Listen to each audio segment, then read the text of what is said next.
Omar, question. In your book, it says that if you sell your lease to another dealer, you have to buy the car first. That means I have to write my current bank check. Nope, that's actually our plan A. That's not our plan A for selling our lease. If you have what most people do who are trying to get their lease equity, if you don't know you could sell a lease, if you didn't know you could sell a lease type of one, this is going to be relevant to you.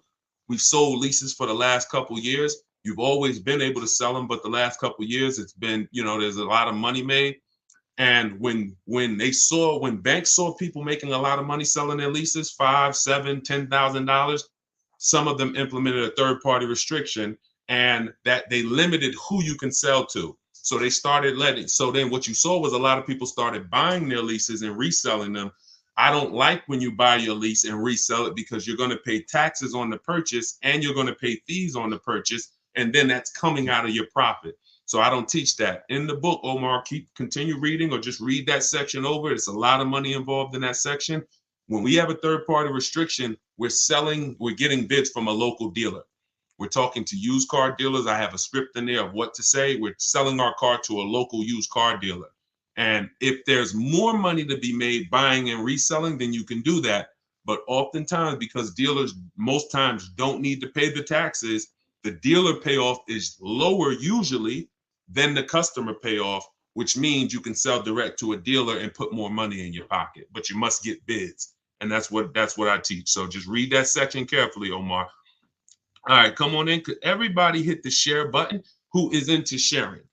If you're into sharing, if you share great information, if you're into financial literacy, if you believe that people should be able to, have the information to make the best decisions for themselves, then hit that share button. I appreciate all the sharers. I cannot do this. We can't do this mission without the sharers. Thank y'all.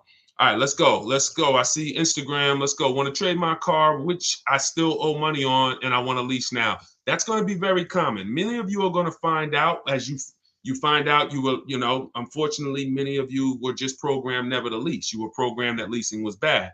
And when you find out the math and how much that's cost you, the first thing you're going to want to do is get out of your finance and go into a lease. So you need to call your bank. In my book, I call this the equity assessment. This is step 2.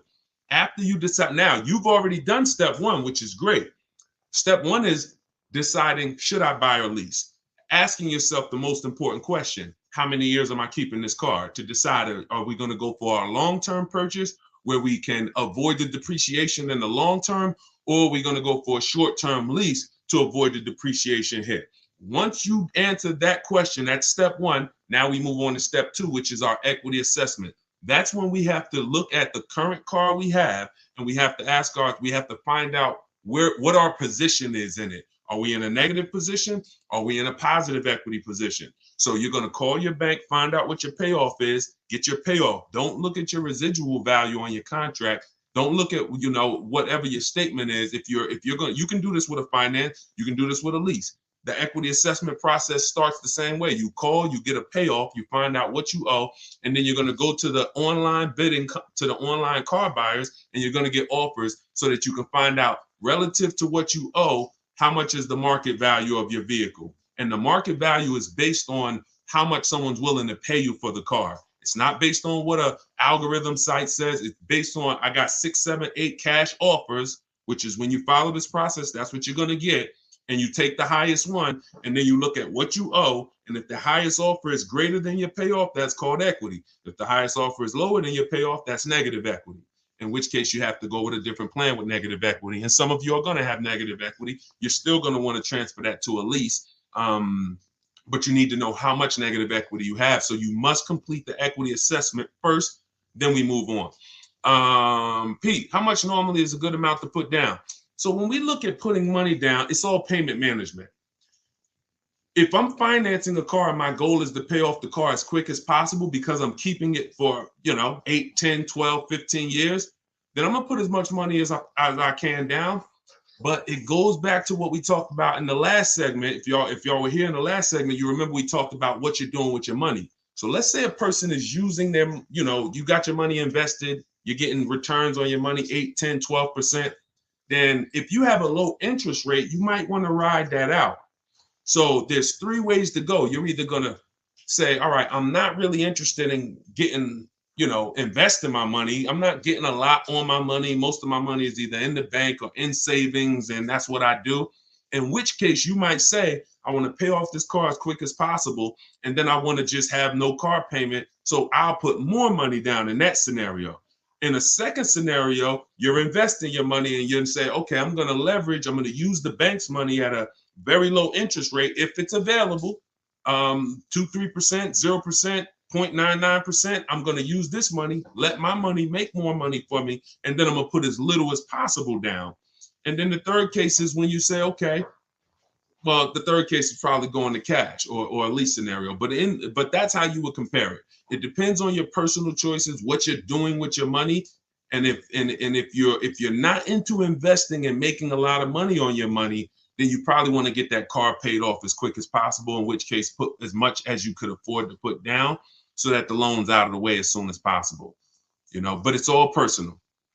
All right. I see from IG. Is it a way to get a lease without a down payment? Look, are you kidding me? And that's not an insult to your question. That's just, this is all we do. I know you might have looked at these questions and you said, you might have looked at these lease deals online and you see all of these deals that say, hey, put $3,000 down or the $32.99 do it lease signing. Listen, the lease is custom.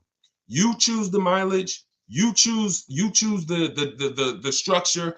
So the way we shop, this is all in my book and this is all in my free videos. So as you go through all my free videos, y'all gonna hear all of these things match. Whether you on these lives with me, whether you watching my videos, could we keep hitting the likes on TikTok? Let's shoot the likes up even more. Appreciate y'all. Whether you're looking at the free videos, whether you're on a live or whether you're in the book, you're gonna see they're all the same. So when the way we shop for a lease is we are picking our car and we're going to get our offers with only first month payment out of pocket, 12,000 miles per year. If anyone tells you they can't do that, they're lying to you. Straight up, they are lying to you. And that's why we never put our faith in one dealer. In my book, I have something called the 25-to-5 strategy, where we're connecting with 25 local dealers online in 20 minutes. I know it sounds crazy, but when you got a computer and you know where to go and what to say, and you're using copy and paste messages, you're just letting them know. I'm gonna let 25 dealers know in 20 minutes what I'm looking for, because out of that 25 dealers, maybe 10, 12 are gonna have a car that I'm interested in, depending on the car, maybe 10, 12. And then out of that, I'm looking to get 5 to 7 offers. So it's 25-to-5, 25 connections, 5 offers. And until you start doing this, until you start looking at 5 offers, y'all, you're not going to see how overpriced some dealers are. When you start looking at 5 offers, you're going to see how overpriced some dealers are. And because about 80% from what we see, and I've worked with hundreds and hundreds of people around the country, over 1,600 people now in my private group, there is 80% of dealers are going to take a shot at you to the tune of thousands and thousands, but 20% of dealers are going to be the best. They're going to be honest. They're going to make shopping from home easy. They're going to try to beat their competition. And that's the people that we end up purchasing from or leasing from. Is it better to lease or buy when using for a business? It depends on the type of business. The only business that I say it's not better to lease. See, leasing is for people who are not keeping their cars 8 years. Very simple. It's called the 8-year rule. And when you see that what it's about is avoiding the depreciation hit. When you're buying a car, your biggest expense by far is depreciation. If you buy a car today for $30,000, brand new car, what's that car worth in 5 years, y'all? Throw some numbers out there. If you buy a car today, $30,000, brand new car, what's that car going to be worth in 5 years? Throw some numbers out there. Thanks, Ed. I see you, man. Appreciate you. Look, let me see. Let's see what people come in at. Hold on. Hold the question, Dolan. Now I got my man Dolan working in the background so we can see everybody's question. But hold on. Let's go deep on this. It's not going to be worth 17. If you could buy a car for 30,000 and then it's worth 17 in 5 years, that's not going to happen. So let's just and 22. See. All right. This is a deeper problem. Let me hit on this, y'all. Let me hit on this. This is a big problem, all right? Some of you let the last 3 years fool you. And this happened to car dealers too. There are still car dealers out there that think this is pandemic, and they're trying their best to hold on to what was. I used to, during the pandemic, some car salesman says, man, somebody will walk in, I tell them they got to pay $8,000 over sticker, and I got it. I could get them to pay that. They're still trying to hold on to that. They don't realize that over a year ago, their competition started adjusting and started really doing, well, their competition was doing deals from the get-go. So that's them. But let me talk to you. If you bought a car in 2018, 17, 16, 19, 20, early 2020, you could have sold that car and actually either made money. In fact, most people made money. That's gone. Don't let that get you thinking that that you can buy a car and flip a car or break even on a car. That was a once in a lifetime opportunity based on limited inventory, based on a global pandemic, based on a microchip shortage, based on an industry that usually puts 60 million cars a year through the transaction. They didn't have it. And so everything went up $7,000 to $15,000. Everything. Some of you cashed out. If you cashed out during that time, those last 3 years, 2020, 2021, 2022, if you cashed out, you sold something and you made a bunch of money, type a $sign. Just type $sign so we can actually see. Because some of you, I was talking to you back then and you cashed out through my advice. And some of you, you just found out on your own, or you found out through somewhere else and you ended up cashing out and making a bunch of money. If that's you, put $signs. But that is over. The times we had people buying cars in 2019, overpaying for them, or buying cars and coming back and flipping them and making money on them. You try that now, you're going to lose your shirt. It's over. So I'm here to tell you that the normal depreciation on a car is a 20% loss the first year. 20% loss the first year. So if you pay 30 grand for a car, that car is worth 80% of 30 grand after a year with normal driving. If you're a high mileage driver, it's worth even less than that. If you're a low mileage driver, very low, it's worth a little more than that. But that's standard, 20% going. Second year, you're going to lose probably another 15%. Third year, you're probably going to lose about 12.5%. Probably lose another 12.5% the next year. Then you'll lose 10%. And that's the depreciation curve. That's where we are. So when I asked y'all 3-4 minutes ago, if we bought a $30,000 car, what it would be worth today, the answer is what it would be worth after 5 years. The answer is probably going to be about 12 grand. The answer is probably going to be about 12 grand. And we've gotten so far, I had to go deep on that subject, so I kind of forgot what the original question was and how we got on it. But the name of the game is avoiding depreciation. That was how we got on it. So if you don't know, that's your biggest expense. Your biggest expense is not maintenance. It's depreciation. You're losing thousands and thousands of dollars in depreciation. So when you're deciding, should I lease or purchase? When I tell you the answer is 8 years, if you're not keeping your next car 8 years, you should be leasing it. Because if you get a great lease deal, you can't get a regular lease deal. You must get a great lease deal that comes through multiple offers. Then you're going to avoid those big depreciation losses that these owners are taking. Now, at the same time, if you're buying your car to keep 8 years, you should be purchasing it, because once that depreciation levels out, remember what I said, you lose this percent the first year, this percent the second year, but every year later, it starts to get smaller and smaller. Eventually, you're only losing like 5% on the car, and that's the time where you want to keep it. That's when you won. That's the reward. That's where you're like, okay, now I'm winning based on my purchase. Okay, so whenever you're looking at leasing versus purchase, it's a long term. You got to look down the road, and you must ask yourself, how long am I going to keep this car? All right, let's go. Dolan, next question. Dolan pulling questions in from every platform. Should lease rates increase depending on yearly mileage allotment? So we always shop with 12,000 miles per year. Find your best deal. Shop multiple offers. The way I just laid out in the beginning of the show. I gave you the structure on how we shop offers. If you missed it, watch the replay. Once you get multiple offers, you get 5 to 7 offers, pick your best one, and then you adjust the mileage. Because you want to adjust your mileage once you know you're dealing with an honest dealer. Once you know a dealer has won the bid, they're not going to try to put extra, like if the mileage to go from 12,000 to 15 is $25 a month more. You know, an honest dealer will mark it up $25. You start, you don't have an honest dealer, they'll mark it up $35. They'll mark it up $32. Everything will have a little cushion in there and you don't want that, because cushion is built-in profit that, you know, they're not going to disclose. So once you do that, yeah, you pay for additional mileage, but you don't adjust your mileage until you actually find your deal. And yeah, you pay for mileage because you pay for usage. But then again, when you have a great lease, like I'm gonna show y'all a couple great leases throughout the show, people who are getting, I mean, ridiculous deals right now, and y'all see to add a little more mileage to these leases the payment is still pennies. It's ridiculous. Go ahead, Dolan.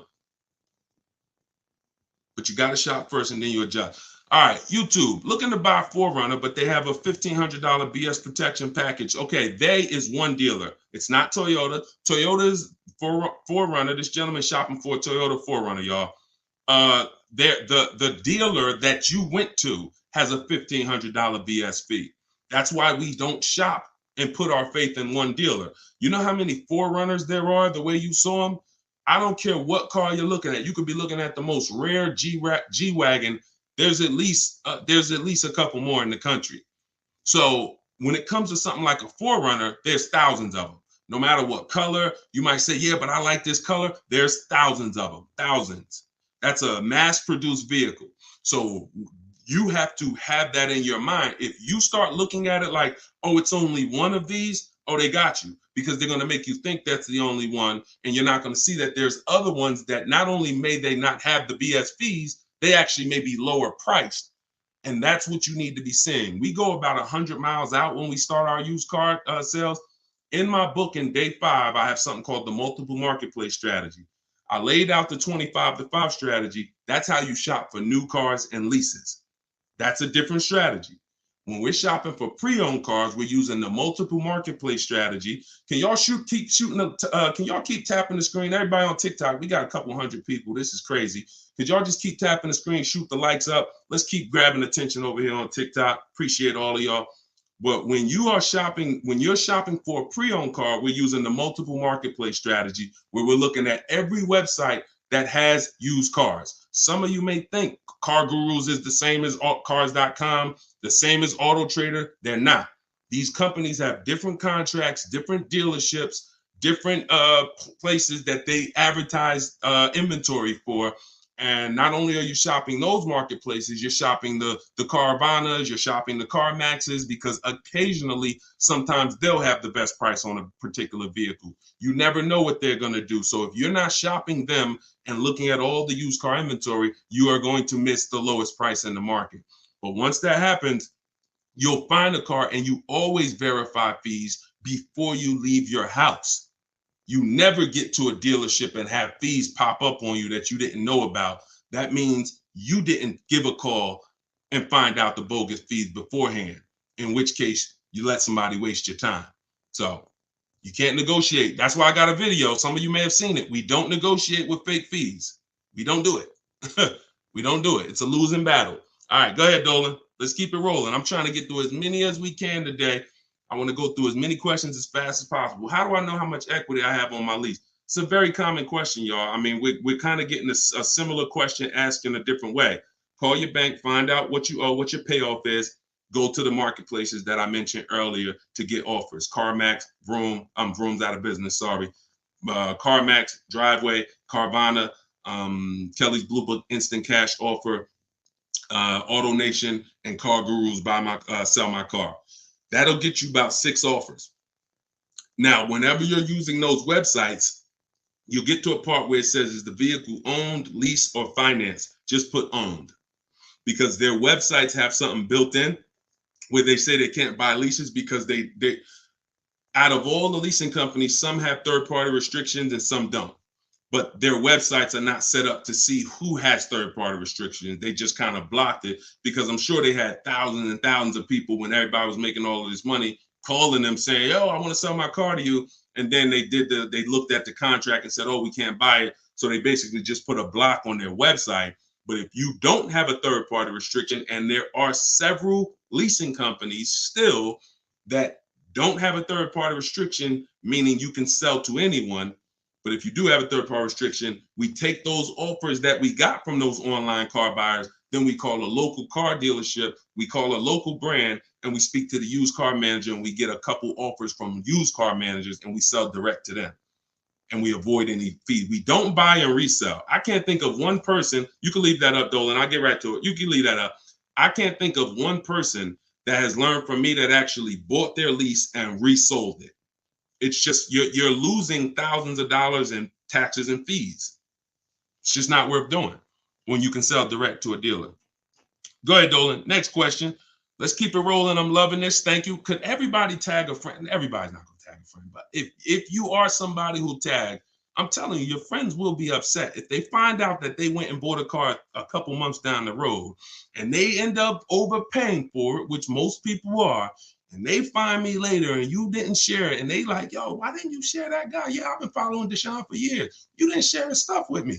So don't be that. You don't want to have that. It's an awkward conversation. You might as well just tag a friend, think about somebody who you love, and share this wisdom with them.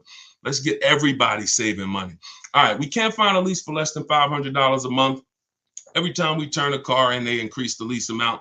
We love Jeep, but we are now trying to, but they're calling us, telling us the interest rate is high. We have 12,000 miles left. So, I mean, if you can't get a Jeep, so this was somebody that got a Jeep in our private group. Let's see. Hold on. Let me go to my let's see, who got a Jeep? I gotta label these different. No, I gotta label these different. Ooh. Jeeps have incredible deals if you know how to shop. Anybody who's interested in leasing a Jeep Grand Cherokee, which kind of Jeep is it, Liz? If it's a Jeep Grand Cherokee, let me see if I can find this. See if I can find this person, because I know that deal was ridiculous. Hold on. I just want to tell you how the difference in shopping and getting multiple offers, because if you already have them calling you and telling you that every time you see, I know that scenario where she just said every time we release from them, the price goes up. That means she's buying and leasing from the same dealer. So in most cases, when you're leasing from the same dealer, every single time you get a deal from them, they're going to bump the payment up a little bit. Very rarely is it going to go down, because they've conditioned you for it to go up a little bit every single time. Now, in the case of the pandemic, they had people jumping up $150 a month. But when it comes to Jeep, hold on. What kind of Jeep? Is it a Grand Cherokee or a Wrangler? I know I have somebody in my group that just got a Jeep for it. They saved like $7,000. And that was on a limited. That was on like a $59,000 Jeep. Oh, that's right. I text my friend the deal because she was shopping for a Jeep, and I text her the deal. So let me actually see. Here we go. All right, here we go. That's right. Okay. She got a $45,000 Jeep Grand Cherokee. If y'all can't see this, this is Raphael. She got a $45,000. Now, I don't know how you're equipping your Jeep, but hers is $45,925. She's paying $549 a month, and that's all the money she gave them. She put $540, she gave them $549, and she drove off. So if you are somebody who says, all right, that deal is ridiculous, I'm gonna put down $1,500 more, drop my payment to like probably about $1,500 more out of pocket, will drop that payment to probably $498. And or you might say, Deshone, I don't even need the limited. I see she got the blacked out one. I don't need all of that. I'll take one that's a little less than that. But this was last month. So, I mean, you must shop offers on these cars. You must shop multiple offers. You must get at least 5 quotes from 5 unrelated dealers, because one thing that will surprise you is Raphael had offers for $600, $700. I remember I helped the lady Christina. She was in our group a year ago, and her best offer, she got like a $52,000 Jeep, white with the black top. and it was like $606 a month. But her highest offer she got from a dealer was like $1,100. So she had some for $1,100. She had some for like $899 or something, and then her best one was $606. So oftentimes, what you think is overpriced is just that one dealer you're dealing with that's trying to take a shot at you. That's why multiple offers from home is the way to go. This is what's in my book. This is what I teach in my videos. If you guys want to have it right in one spot with all my scripts, everything, I don't even want you talking. I really want you typing, because when you talk, you can say something wrong. If you type, you can't mess up. Thank you so much. Appreciate that. If you type, you can't mess up. So 75% off. I just put the book out. It's called Car Shopping for People That Hate Car Shopping. If you hate car shopping, type hate. Type I hate it. All right. And we're already rated 5 stars on Goodreads. And I want y'all to have everything I teach in one spot. That way you don't have to go through all my videos trying to see which one's for me and which one's for leasing and which one's for selling my lease. And this one's for a used car. I don't need that. That's you can do that. You can certainly do that. The information's there. But if you want it all in one spot, get your book for 75% off in my TikTok bio, or go to my Instagram bio, click that link, and then click the button that says 75% off, or go to deshonsbook.com. All right, go ahead. Go ahead. Yep, you good, Dolan. I want to buy a certified pre-owned car. I want a safe, reliable car. What do you recommend? I'm thinking Subaru. Okay, so when we're trying to find what car we want, get an idea of it, and then we do a research. We do our check. We check to see reliability. There's 3 terms that you got to be familiar with. 2 are going to apply to you if you're a short-term person, which means you're leasing, you're not keeping your cars 8 years, and 2 are going to be important to you if you're a purchaser, if you're buying a car to keep 8, 9, 10 years. If you're leasing, the 2 important terms are initial quality. Initial quality is, what does the data say about this car its first 90 days? The first 90 days the car was in production. Now, the way we do an initial quality check, this we do right before we go and get offers on a car, because we never get offers on a car until we find out if it's a good car. You don't want to be getting offers and then you get a great deal. Now you decide to check to see if it's a good car and you're like, oh, it has electrical problem. No. So this is one of the last steps we do. We do this in step 4 of my process. It's a 7-step process. Step 4 is shopping, not buying. That's our research. That's our test drives. That's our making sure the car is good. So you type in the name of the car, the year, always put the year, 2024 Subaru Impreza, initial quality. Type that into Google and you look at the first page. If there's any red flags, you'll see it. Skim those first couple articles. It shouldn't take you more than 3 minutes. You'll see, click on this. Reliability score is a 70 out of 100. I might pass on that. Initial quality, rather, is a 7 out of 100. We don't want to see anything that gives us concern. Now, once it passes initial quality, now you type in 2024 Subaru Impreza reliability. So initial quality is your first 3 months of the vehicle's lifespan from the time it's new. Reliability is the first 3 years.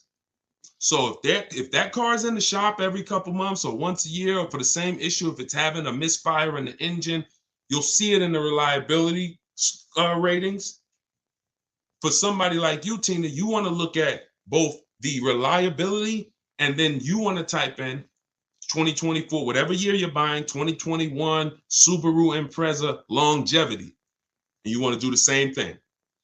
You'll see if the transmission's known to go, it'll tell you right up top. These cars are known to last 150 to 200,000 miles, 200,000 to 300,000 miles. These cars, many owners report transmission issues around 80,000 miles. That quick 5-minute check will avoid thousands and thousands of dollars in bills and headaches. Thank you, Blood. Said you looking younger. I appreciate it. So that's how you do. But also, don't think you got to buy it. You can keep that up, Dolan. All right, we're pulling questions from everywhere. Instagram, TikTok. So make sure y'all are typing your questions. We're on 4 platforms.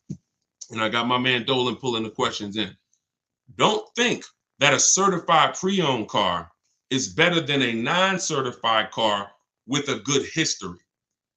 A good history, non-certified, is actually could be better than a car that's certified without the history. See, I'd rather a non-certified car with a great title, which means it's not a salvage title, it's not a rental, it's not a, funny title. Great service records, which means I can see that the previous owner or owners regularly took care of the car. That's the biggest indicator that car was taken care of, is service records. And then a good accident report. I take that over over a certified car. When I pull the Carfax, I don't see many service records. So don't think because you're getting a certified car, if you don't do your due diligence, you could still lose. You want to look for those three things: title, service records, accident history. That's the biggest indicators. It's no guarantees, but those are the indicators. All right, go ahead, Dolan. Next question. Can you explain the worksheet on the multiple marketplace strategy? I signed up for the 5 sites, but confused when there are multiple cars on each site. If I pick high and low on each site, the sheet will have like 50 cars. Correct. I'm looking to actually narrow down. First thing we do. So this is somebody who obviously has my book, and she's asking about this strategy. So look, when we're looking at used cars, we're on every marketplace. So I want you to think about like Amazon.com, Walmart.com. Let's replace the car with a TV. It's no way, if you're looking for a TV and you're trying to get your best deal and pay the lowest price, you're not going to check all the online websites. Now, some people might check only Amazon. Though that's not as good as checking Amazon and checking Walmart.com and checking BestBuy.com. See, I know Best Buy is overpriced most of the time. You get what I'm saying? But that's how I feel about CarMax. But I still got to check them because they're overpriced most of the time, not all the time. And every now and then you see the one that was surprising, they'll have the best offer right there. So that's why I'm always going to check all the marketplaces: CarMax, Driveway, and then we're going to open up your Auto Trader, Cars.com, Car Gurus, at Carfax.com. There's 8 used car marketplaces. So we open them up, and now we put in our criteria. What are we looking for? Now, we don't look to buy. I don't want you buying the first day when you open those marketplaces. Here's the goal when we open the marketplaces. Who remembers what I said about market value? If you were on the last broadcast, or if you heard me talk about it, what are we interested in when it comes to market value? Who remembers? And let me see, we might have a whole fresh crowd on here. We got a couple hundred people. We got like 400 people on here between all the platforms. So I don't want to assume, but let's see if anybody has heard from any of my other broadcasts. When it comes to market value, what are we interested in? All right, we might have a whole fresh crowd. Below market value, y'all. So how do we buy below market value? First thing we need to do is see what is market value. Yep, I see you, Ronald. The first thing we need to do is see what is market value. So your goal when you open up those marketplaces, and this is what I teach you in my book. First things first, we sort all our prices high to low. We create accounts because we want to be alerted of any new inventory. Because once I know what the market value is, I know where the low side of the market is. So you might look and say, we sort all the prices, low to high, low to high, low to high.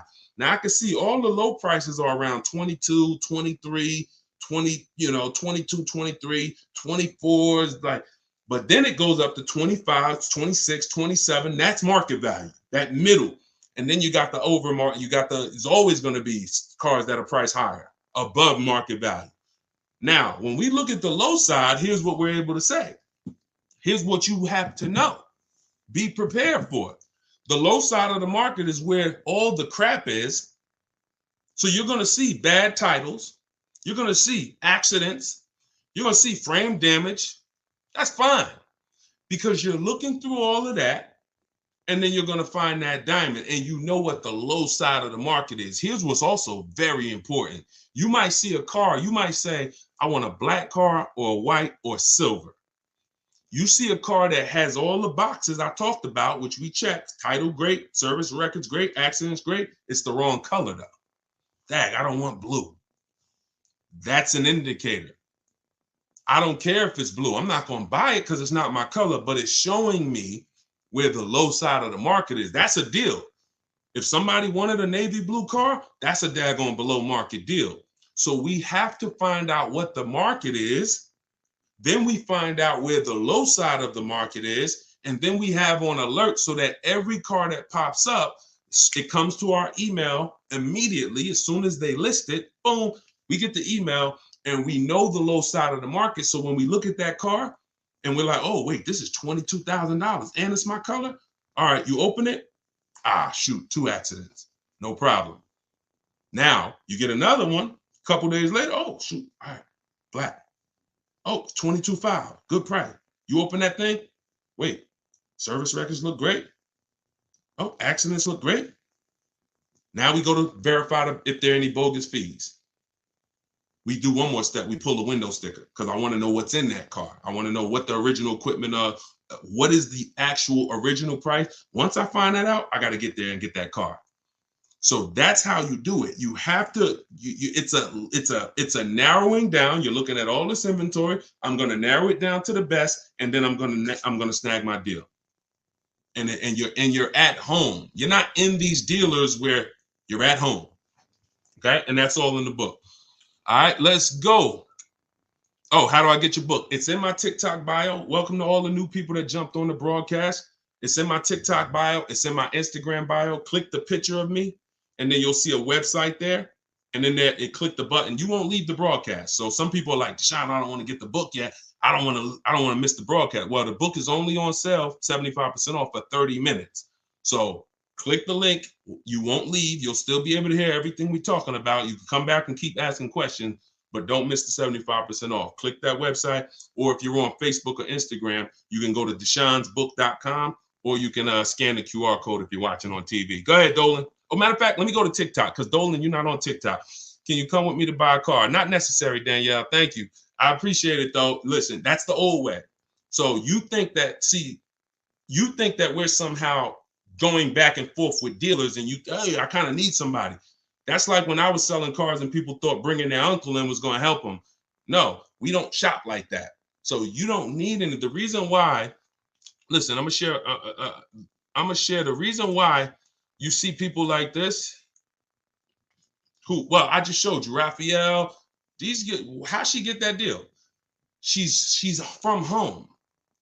See, you put yourself in a vulnerable position where you go in. Some of you, I mean, be honest. If you ever felt like, you were being taken advantage of, or you were getting talked down to at a dealership, type of one.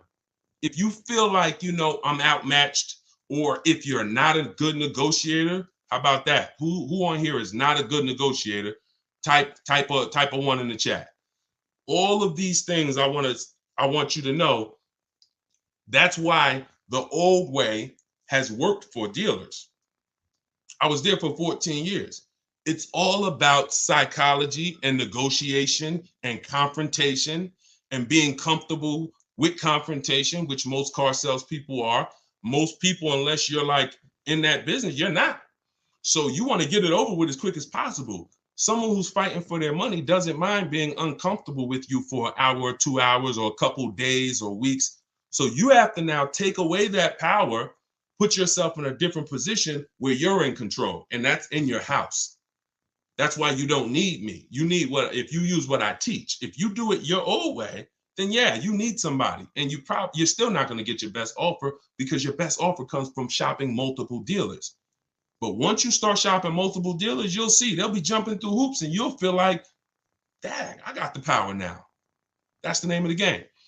Go ahead. I'm going to do another one from TikTok because I know Dolan, you're not pulling. We'll get back to IG. We got all questions coming from everywhere. I just don't want to leave TikTok out. Would you recommend buying a car outright, cash, no note? Yeah, we talked about that in the last hour. If you're not invested, if you're not investing your money and the bank's money, if the bank, look, It depends on if you're investing your money. If you're and you're making money on your money, those people don't usually put their cash in cars. They want to keep their money making money. But if you're not really investing, then you probably want to just pay cash, get the transaction out the way. And if you're investing your money and you can use the bank's money at a low interest, you have to always check if the car you're shopping for has a low interest rate on it, y'all. Some of these cars have 0%, 0.99%. This is like a finance rebate. It's like the bank saying, here, use our money for free, and we will let, like, you cannot compete. It's no point in going to your credit union. No one can beat it. 0.99%, 1.99. When you can use the bank's money that cheap, you can keep your money making money, and you can keep your money in your bank account. A lot of times in this economy, people want to have their money available. So it's all personal though. If you notice, unless we're talking about leasing or buying, I'm not really going to say something you did was wrong, because it's a case-by-case basis. I'm more about, let me show you the options based on different people, and you pick who you are and you do that. The only thing that I'll tell somebody in a lot of cases they're wrong, almost all, is the leasing versus buying scenario all day. All right, go ahead, Dolan. Next question. Bring it in from either Instagram, TikTok, somewhere. Tina, I want to buy a car and pay it in full, but don't want them to take advantage of me because if it is. Okay, that's kind of a similar question, Tina. We've been talking about that like the whole broadcast. So, like that's how to shop is kind of what we're talking about. So let's go to the next one and just, stay on the broadcast. The continual theme is nobody on here who's using what they learn from me, what they're learning in this live, what I have on my videos, what's in my book. No one should be worried about being taken advantage of because you're not shopping the old way anymore. Alejandro, I have equity in my current lease. If I want to purchase the vehicle, could the dealer subtract that equity from the purchase price on the lease contract if I decide to buy it? No. How do you know you have equity? Your equity is based on someone offering to buy the vehicle from you. So listen, equity is based on offers, nothing else. Kelly's Blue Book telling you your car is worth 20 grand is not an offer. Kelly's Blue Book instant cash offer, where they actually have a local dealer or a couple local dealers who will make you an offer, cash, come pick up, hey, bring your car in, we'll give you a check. That's how you assess equity. We do this in step 2. Once we decide whether we're leasing versus buying, which is the foundation of our car deal, you can't get a great deal if you purchased, but you should have leased. Can't get a great deal. It's over. You're on the wrong foundation. You can't get a great deal if you leased and you should have purchased, because the long-term wins you would have gotten, you now lose.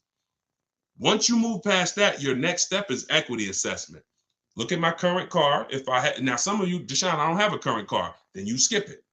But if you have a current car, a lease, or a car you own, or a car you're paying for, you're financing, equity assessment, which means I'm going to call my bank and I'm going to find out what my payoff is. Then I'm going to go to the actual online buyers and get offers. And then I'm going to see, are my offers, is my highest offer higher than my payoff? That's equity. But there's no other way. So if you were to purchase that vehicle, no one can take your equity, because this is what my car would have sold for, but I'm going to buy it for the price they say I could buy it for. So if that's $4,000 less, great. But also be aware, not everyone is willing to pay you that. That was just one buyer who beat everybody else. So that's why I'm not into buying leases, because I'm not into buying your car, because all you're doing when you're buying your lease is buying a used car. That's it. That's all you're doing. All right. Hold on. I'm 20,000 miles over on my lease. Should I get a new lease or purchase my current vehicle? All right. This is very important, y'all. Watch this. I'm about to save. Look, y'all know I get excited about saving you money. If you listen, you're going to be writing me and telling me for years about all the money that you save. This is a big warning. When it comes to purchasing leases that are over mileage. Some of you, in an effort to avoid a $2,500 mileage penalty, that was your fault. Okay, I'm not going to beat you up, but you drove the mileage. You contracted for this mileage, you drove more. That could happen through negligence, or it could happen through a real lifestyle change. I used to work 10 minutes from home. Now I work 40 minutes from home. It happens. And it doesn't matter. We're going to pay for what we use. It's okay, especially if you got a great lease deal. I'll pay for what I use. But here's the math about this. Going over your lease mileage is never a reason to buy your vehicle. Here's why. From the day you lease a vehicle, they tell you your lease, you could buy it. The purchase value, the residual value at the end is, let's say, $18,000. Let's just say that. Most times throughout history, the car wasn't worth that. When you finished with that lease, the car wasn't worth that. Deshone, what do you mean the car wasn't worth that? A comparable used car, similar, same year, similar mileage, you could have found for less. That was throughout history. So we never purchase leases without finding out, is the purchase price that they're even offering me, if I had the right mileage, we ain't talking about going over yet. If I had the right mileage, was that a good price? Many times it was not. Now, when you go over the mileage by 20,000 miles, does the purchase price change? Do they give you a new purchase price because you went 20,000 miles over? Do they say, hey, you know what? It was 18, but because you put all those miles on it, it ain't worth 18 no more. You don't care. We'll give it to you for 15. They don't do that, which means you are actually overpaying, because you're paying the same price that they said you should. If your car had 36,000 miles, you could buy it for 18. Your car got 56,000 miles and you're about to go pay 18. That's why going over mileage is never a reason to buy your lease. It's even more reason not to. It makes the car even more not worth what that buyout price is. So the best thing for you to do is to assess the penalty. First thing to do is see, you're going to compare three things. Can I sell this car? Using the equity assessment, we talked about that. Either watch the replay, get my book at 75% off in my Instagram bio, go to step 2, which is the equity assessment, get my book in the TikTok bio, click the link and get it for 75% off. It's normally $97. You could be reading it in a matter of minutes. And then what you do is you go to day 2 and you do the equity assessment and you see, all right, how much could I sell this for? If I'm going to lose, now I got to see what's the smallest loss I could take. Now, you might be able to sell it to a buyer. Let's say CarMax wants to buy it, they win the bid, and you might only have to come up with $1,000. I'm just making a number up. Sell it to them, pay the difference. It's better than a mileage penalty. It's better than the penalty you're going to hit. Now, second scenario is you actually see, if I was to replace the car now, what's the mileage penalty and the payment penalty? Because what most people don't understand is you have payments remaining. And some of them, so it's so many lies that's been told. I feel bad for y'all, because you don't know from which angle is what. Because somebody you might say, oh, well, I went in with, I had 3 payments left. I had 6 payments left and the dealership took care of them. No, they didn't. No, they didn't. In 99% of the cases, those 6 payments you had got rolled over to the next car deal. So those payments didn't disappear. So what you're going to do is you're going to compare. If I sell the car to the highest bidder, what's my penalty? Or maybe I went over on my Jeep mileage. This was back when the market was real high. I was over about 6,000 miles and I still sold my Jeep for $8,900. Again, everything in the world, every car in the United States was worth $7 to 15 grand more.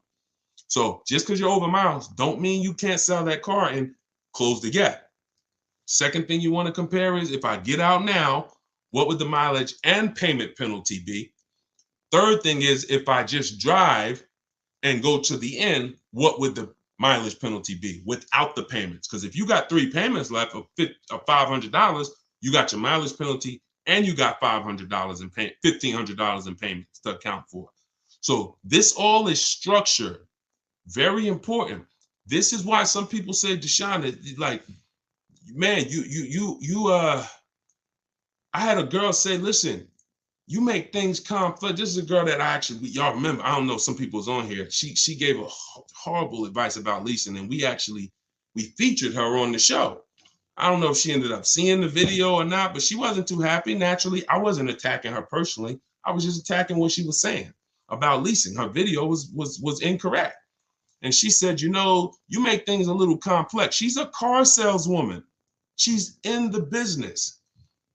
And I said, listen, you've been taught, young lady, that this thing is supposed to be this simple. Why do you think people out here and they hate it? It's simple, but you're losing money. See, if you just take it a little more serious, I don't need you to treat it like a house purchase, but it's the second most expensive purchase behind a house. Let's treat it like that, and you'll save the money. But if you're not willing to treat this, every time you purchase a car, you should be treating it like a small house. I'm gonna take this finances seriously. I'm gonna have me a strategy. I want to make sure I keep the most money possible. And when it comes to leasing, you must structure your lease right, or you're not going to enjoy leasing, and you're going to have these penalties that you shouldn't have had unless you had a lifestyle change. All right, go ahead, Dolan. Let's keep the questions rolling. I had a few on TikTok, and what you're going to find is somebody's going to ask the same question you have. So even if I don't ask you, literally some of you are going to be like, oh, that's the same question I had. All right, so is it true if you end your lease early by having the dealer buy out your car because they need inventory, you always lose?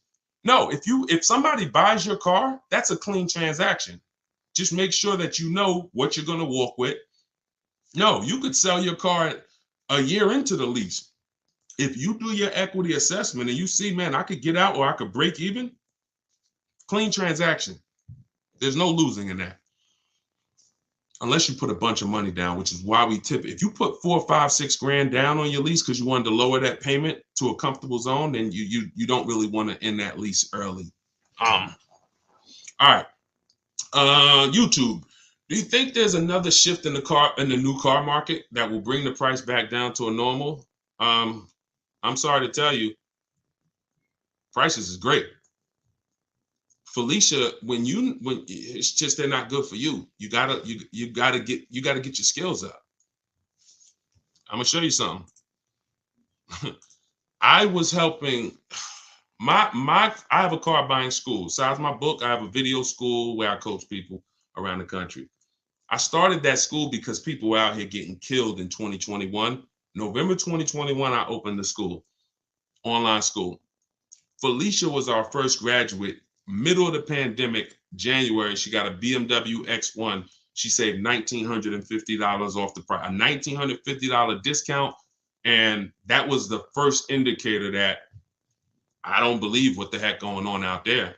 Now, for those of you who, if you use what I'm teaching you, deals are everywhere. Deals are everywhere. Look at what I'm showing you. You saw Greg. $56,000 vehicle, his lease payment is $527 a month. Look at the date. Look at Taupe. 2023 BMW, $54,000 vehicle, $690 a month. Look at Danielle. Look at the date. Look, $44,000 Audi, $550 a month. I hadn't seen. Look, $2,086 discount on a Toyota Camry. We've been making deals. If anybody's out, look, if you're gonna be in my world, and I do want you in my world, don't believe what people. There's two things you don't believe. Don't believe what one dealer says, and don't believe what anyone says about deals. Because they'll tell you in a minute, oh, it's so hard out there. Now, you don't realize, here's a bad thing about that. You don't realize when you go into dealers shopping that way with that energy, they hear all of that.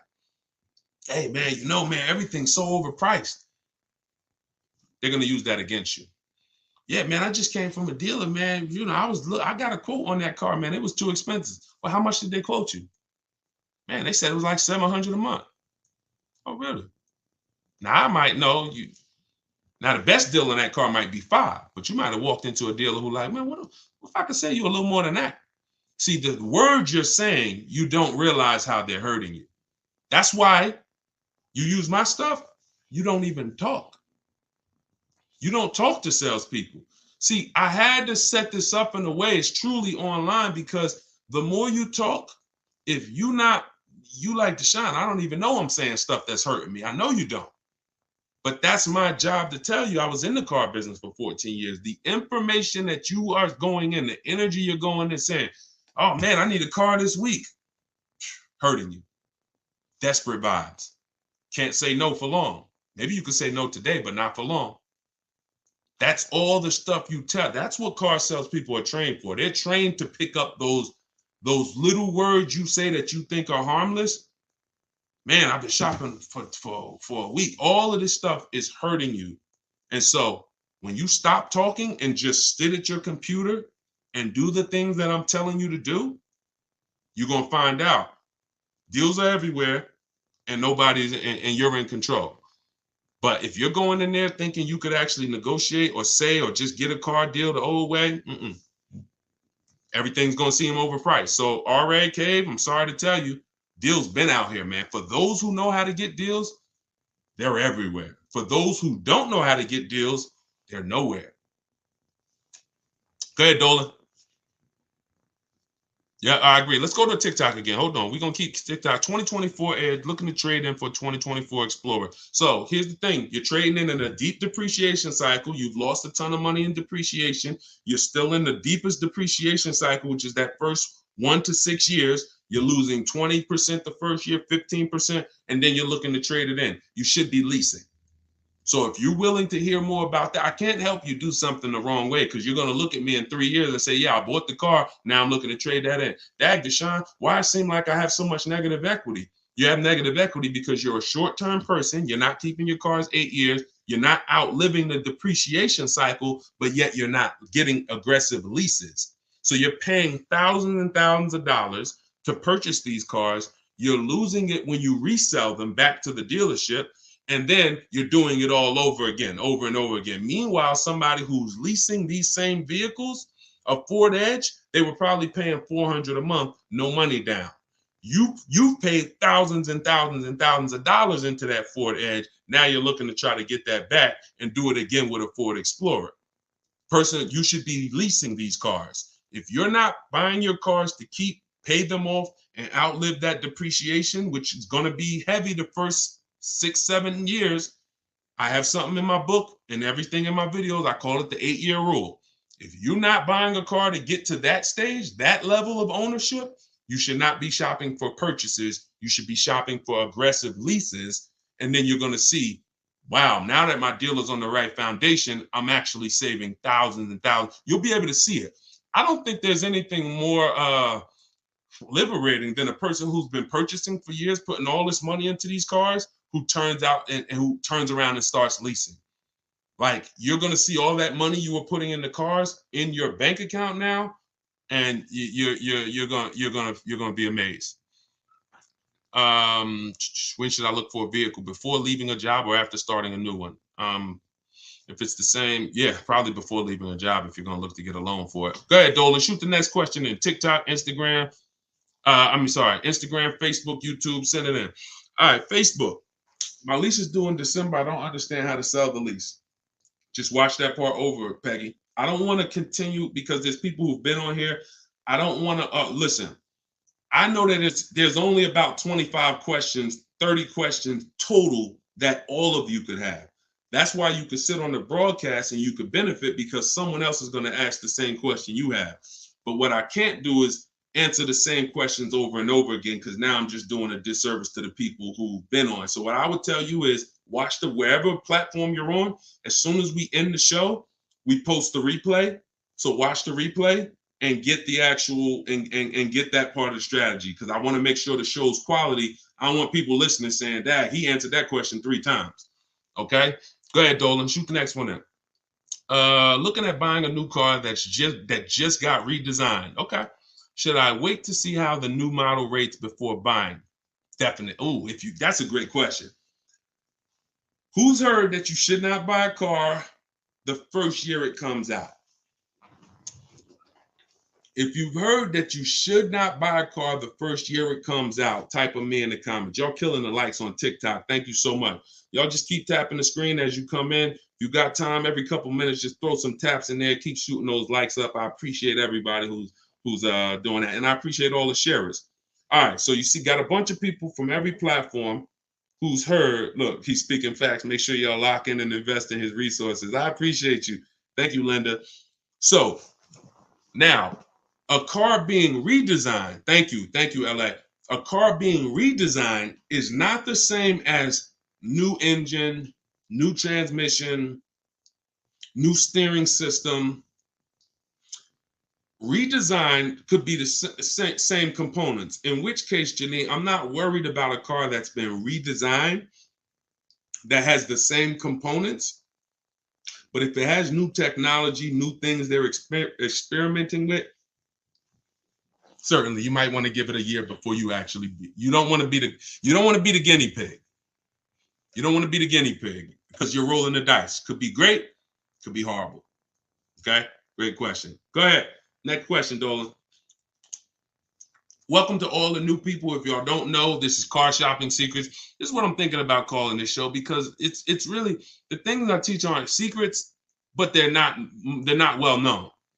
And I would say I probably only know half of them because of being inside the car business. So I guess those would be secrets. And then the other half are just really learning finance and learning numbers and learning, the numbers. So those are not necessarily secrets. But yeah, I'm doing this live show, and I will always, for the time period, we're promoting my new book. So my new book is a digital book. It's called Car Shopping for People That Hate Car Shopping. So if you're like, Deshone, that's me, then this book is for you. 7 steps. It's called 7 Steps to Saving Time, Money, and Avoiding Dealerships. It's a digital book because I'm going to update it every time I need to. For instance, y'all used to hear, some of you may know in my videos, one of the people who used to bid on our cars was Vroom. One of the people who used to be a marketplace we would shop with is Vroom. Vroom went out of business a few months ago. I had to have with a digital book. All I did, we went in, me and my team, we snatched Vroom out, boom. Everybody who had the book didn't have to go there and say, "Dag, Deshone, you sending us the Vroom," and they're out of business. We updated it, the file got updated, and we're able to keep it fresh. That's why the digital book is the way to go. So, but I'm doing 75% off as part of our official launch. And so it's normally $97. You can go to my TikTok bio and click that website. You won't leave the broadcast. You won't leave the show. Same thing on Instagram. My Instagram bio, you won't leave the show. Get your book.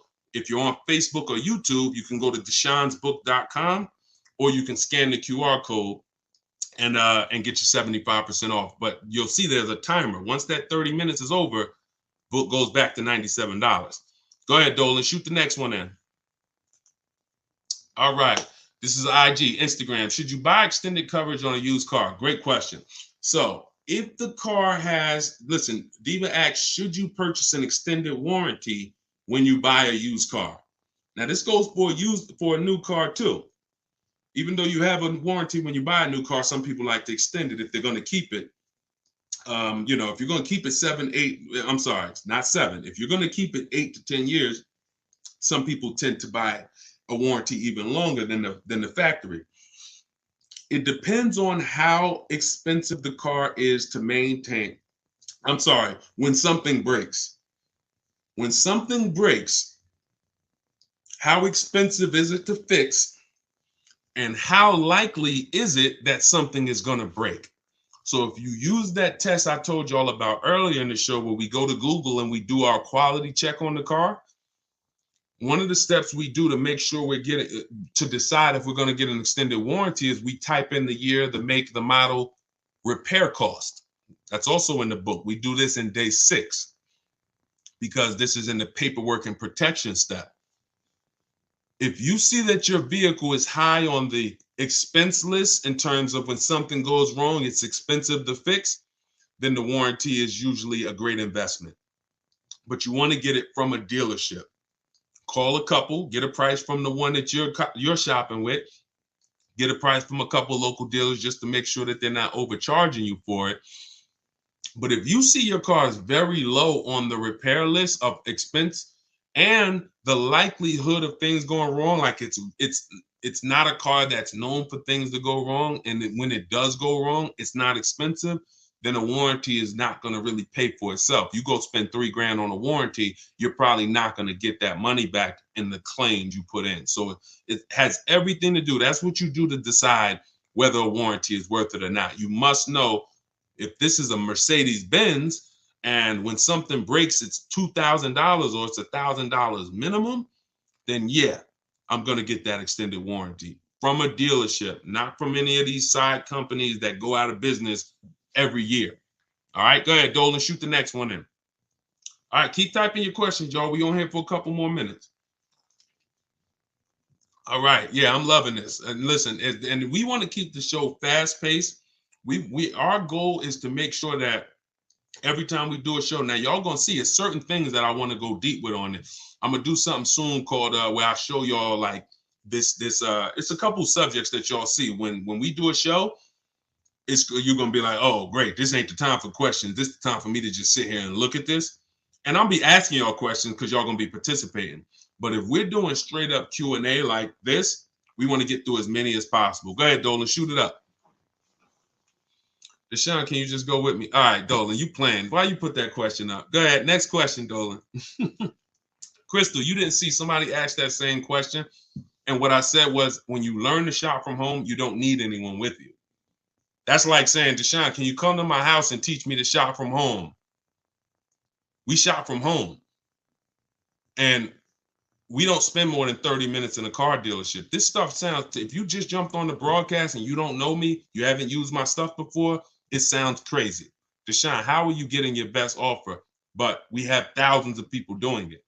They're using my system for shopping on home. The things I'm talking about in this live, the things I talk about in my social media videos, they took it and they're using it. The things that's in my book, they're using it. They're not deviating from it because it's an oil and water. My system and the way I'm teaching y'all to shop is nothing like the old way you've been shopping. It is oil and water. You can't mix them. You're either going to do it my way and try it and then say, Deshone, I love your way. I'm never doing it any other way. Or you're going to do it that old way and try to mix little things from my system, which is still the old way. So when I say follow it to the T, you're going to win following it to the T. And in which case you don't need anyone with you because you're at home and you're making your deals before you ever leave your house, whether you're leasing, purchasing, getting a new car, used car, that deal is made before you ever leave. If you're going to see a used car, you're not going there hoping to get money off. Now we do ask for a couple hundred off when we're there, but we don't leave our house unless we know it's already the lowest deal in the market. So even if they say no after I test drive that used car, he might say, listen, I'm gonna be honest with you. And when you got the lowest deal in the market, you got honest people. So you get out there and you're like, hey, listen, I love the car. I just test drove it. I'm ready to make a deal. Take off another $750. And again, you don't get obnoxious because when you know the market, see, when you don't know the market, you insult the lowest price people. And you don't know because you think there's always more. No, it doesn't matter if he's the lowest in the market. There's more. And listen, and you end up walking away from the best deal in the market. But when you know the market, like you're going to know using what we talked about, you get out there, you say, listen, it's another $750. I'll take it right now. Listen, I'm going to be honest with you. I got that car priced to sell. It's the lowest in the market. And you're going to say, yeah, I know. Let's go. And sometimes they'll say, listen, just because you came out so quick. And a lot of times they'll say, look, I just posted it too. See, because remember what I told y'all earlier about the alerts we get. So a lot of times we're one of the first ones seeing the car and it hasn't had a chance to have a lot of people see it yet. But you get out there, you ask for another $750. Maybe they split it with you, you win. If they don't, if they're like, man, listen, it's the lowest price in the market. I know it is. You don't know. Dealers use a tool called V-Auto, so they know when their used car is the lowest price in the market. So, and if they say, look, I don't have any more money to give you, no problem. Let's go. You got a deal. It is the lowest price in the market. I just wanted to ask, either way we win. But that's the only time we're talking about numbers is on a used car. And before we ever get there, we already know it's a deal. You get what I'm saying? Go ahead, Dolan, shoot it up. All right. This is Facebook. I'm on my third Land Rover lease, and it's ending August at the 39th of the month. I'm guessing you meant 29th. I purchased your book and briefly read it and learned I could sell it to CarMax, being the most equity back. Okay, perfect. Following the steps. I have 12,000 miles per year. Thank you for purchasing the book, by the way, Crystal. I love it. I have 12,000 miles per year, and I'm currently at 28,000. Great. I will call Chase Land Rover. Chase doesn't have a third-party restriction unless they changed it. Don't quote me, but Mazda's leases are done through Chase, and I've helped so many people sell. My mother. My mother had a Mazda lease. My wife's best friend. So if Chase still doesn't have a third-party restriction, then you can literally just cash out. You don't have to take third-party restriction part of the book that I say. Go ahead. I'm gonna keep reading. To see if I have end of the lease clause. But if I don't, how do I sell to CarMax without being dishonest about owning it? That's fine. You won't. All you do is call them and set the appointment. They're gonna do all the details. They don't expect people to know what you know. They don't expect people to know the difference between a third-party restriction and a lease that doesn't have one. So they're working with, unfortunately, they're working with unaware buyers. So most of the time they don't want to waste their time. But when you set your appointment up with CarMax and you tell them there's no third-party restriction, you'll be fine. Now, what you're going to have to do is, if you want to replace it, Crystal, you're going to move into the next step of the book, which is shopping for your lease, because you're now going to time your transactions. You're not going to just go sell a CarMax unless you have a backup car. You don't need a car right away. Some of you like Deshone, I need to sell my old car and I need the new car the same day, or that's fine. I teach you in the book how to time the transaction, because the thing about these buyers, CarMax, they'll be there for you, Crystal, 30 days from now. So when you go shop for your lease and shop your market and get your best lease, CarMax will be right there waiting for you, still waiting to pay the check, still waiting to cut you that check. And you just go there, pick up your check. I've been there twice. Once for myself, I sold my Jeep to CarMax. They won the bid. And then I sold my mother's lease to CarMax and went down there again with her and my father. And but CarMax doesn't always win the bid. Sometimes it's Carvana, sometimes it's AutoNation, but it's easy, Crystal. Just keep following the steps in the book, and there's nothing else to think about. Just you're gonna see it's super simple.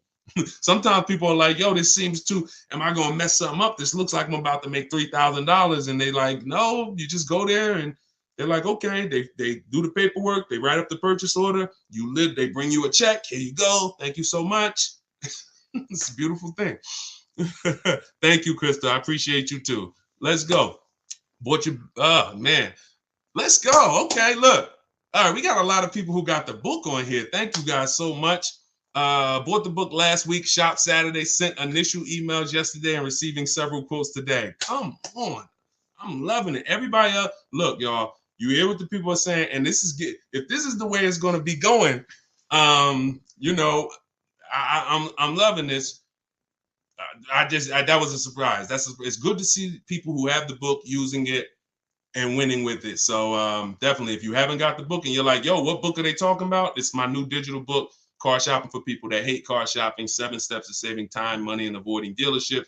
You can get it in my TikTok bio or my Instagram bio for 75% off for the next 30 minutes. Click the link, click that website, and then click the button that says my new book, 75% off. But you got to get there before the timer runs out, or once the timer runs out, it's $97, which is still great. If you're on Facebook or Instagram, go to deshonesbook.com or scan the QR code if you're like watching on a television. All right, go ahead. We got a couple more and then we'll wrap. Go ahead, Dolan. If I get a RAV4 at MSRP with no add-ons, is that so? I'm gonna cut you off right there. This is YouTube. Question from YouTube. You don't dictate what a good deal is.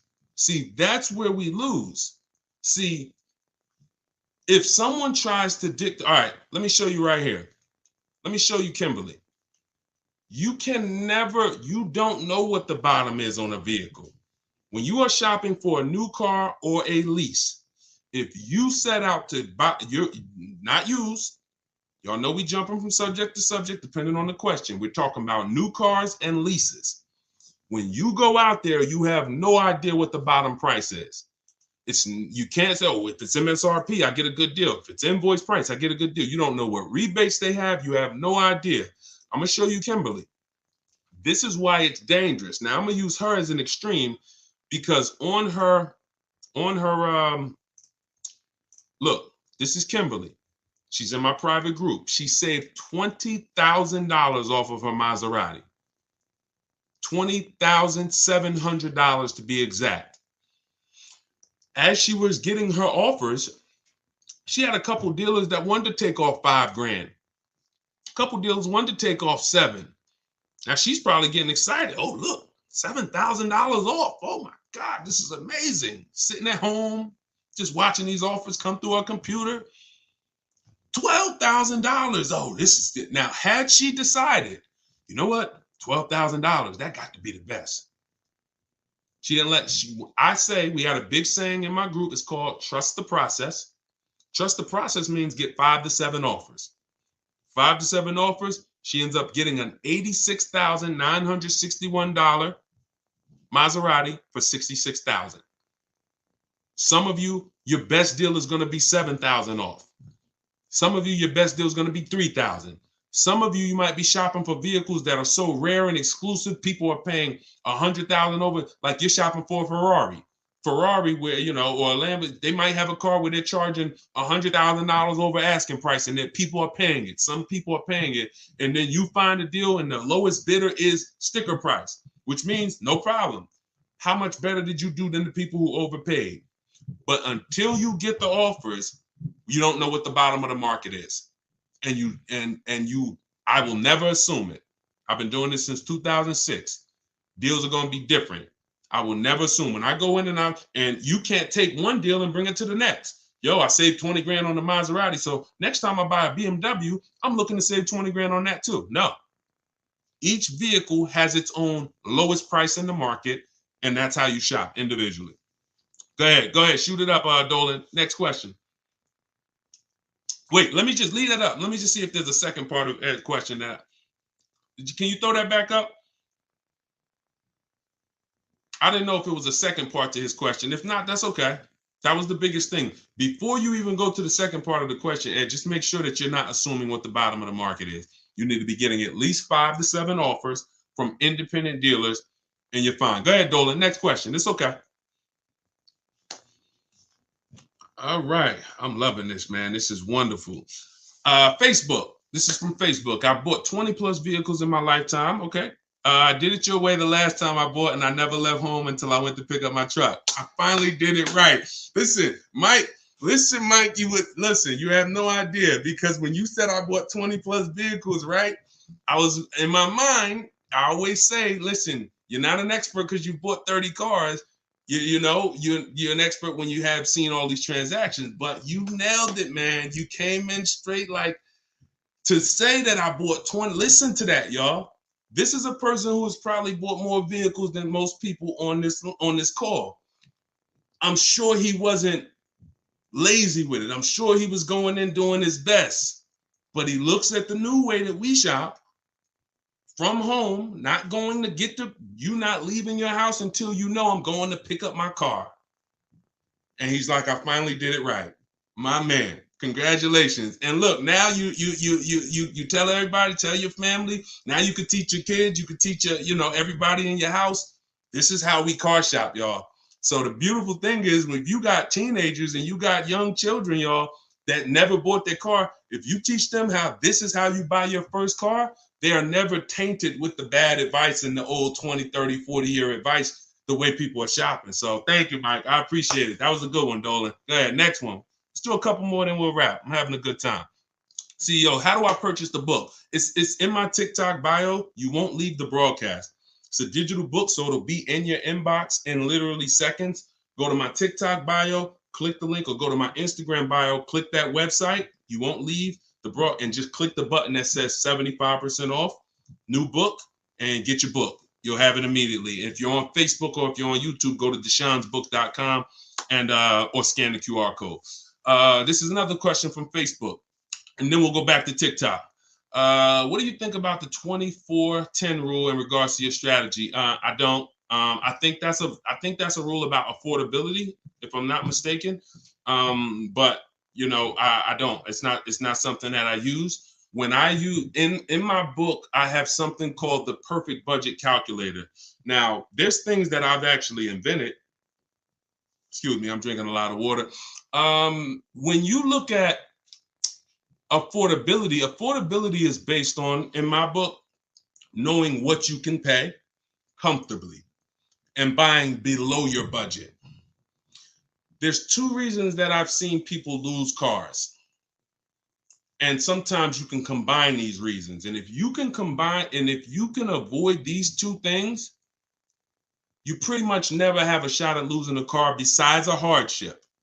I can't say a hardship is a reason people lose a car, because it's a real hardship. It can't be avoided. You lost your job, someone passes away, God forbid. That's unforeseen. We can't control that. The two things that we can control is two reasons I see people lose their cars. They go over their budget. So you went in to spend $400 a month, you leave at $500 a month. Now you're uncomfortable financially. You knew your max budget was $400. And look, if you've done this, not if you've lost a car, if you've done this, if you've gone over your budget, just type I ain't gonna ask you to type, just you know who you are. And I understand this happens. We never want it to happen again. We should not be going over our budget. Not only should we not be going over, the way I teach you to shop, we shop below our budget. Second reason is you didn't get a quality car. You got a bad car. So you could have a car below your budget, Deshone, comfortable monthly payment, everything's good. Oh, it's a bad car, it's breaking down. Oh, yo, this car is affordable, it's comfortable. Oh, shoot, it's a lemon. So those two reasons, you know, even when it comes to luxury cars, some people could afford the payment and now things start to break on it and they can't afford the maintenance. So when it comes to, now you combine those two, now that's the repo recipe. Like literally, I'm over budget in my car and then the car starts to break down. So now I end up with a car that's in the shop. I can't even drive it, but I still got a payment to make on it. And now the shop just told me, oh, I need $2,000 to fix it. So the way I teach you to shop is to always purchase below your budget and then using my strategies to find a quality car. If you get a quality car below your budget, that's what I teach. I don't know about the 24-10 rule. If it's working for people, God bless them, but I'm not that familiar with it. Go ahead. This one's from Instagram. Would it be okay to go test drive a car but stay quiet? Use your techniques of not saying the wrong thing. Yep, just rest, drinking, and go back to shop from home. Yeah, that's it. That is literally the formula. When you are shopping for a new car or a lease, not with a used car, we talked about this earlier, you are going to go in and test drive that car. That's the last thing you're going to do before you actually end up getting offers on it. Because that in my book, that's in step 4, which is the shopping step. Shopping is deciding what you want, not buying it. When you're shopping, you're deciding what you want. So once you test drive a car with a lease, I always tell people have 3 vehicles that you like. Because the first vehicle you shop for, you might get all those offers and it has a bad lease program on it. So many of our people have gone to their second choice because they'd be like, Deshone, I wanted a Range Rover. Range Rover lease was stupid. So I went and I got me a Lexus truck. Or I went and I got me the Mercedes that had a better lease program. That's fine. You can't control a lease program.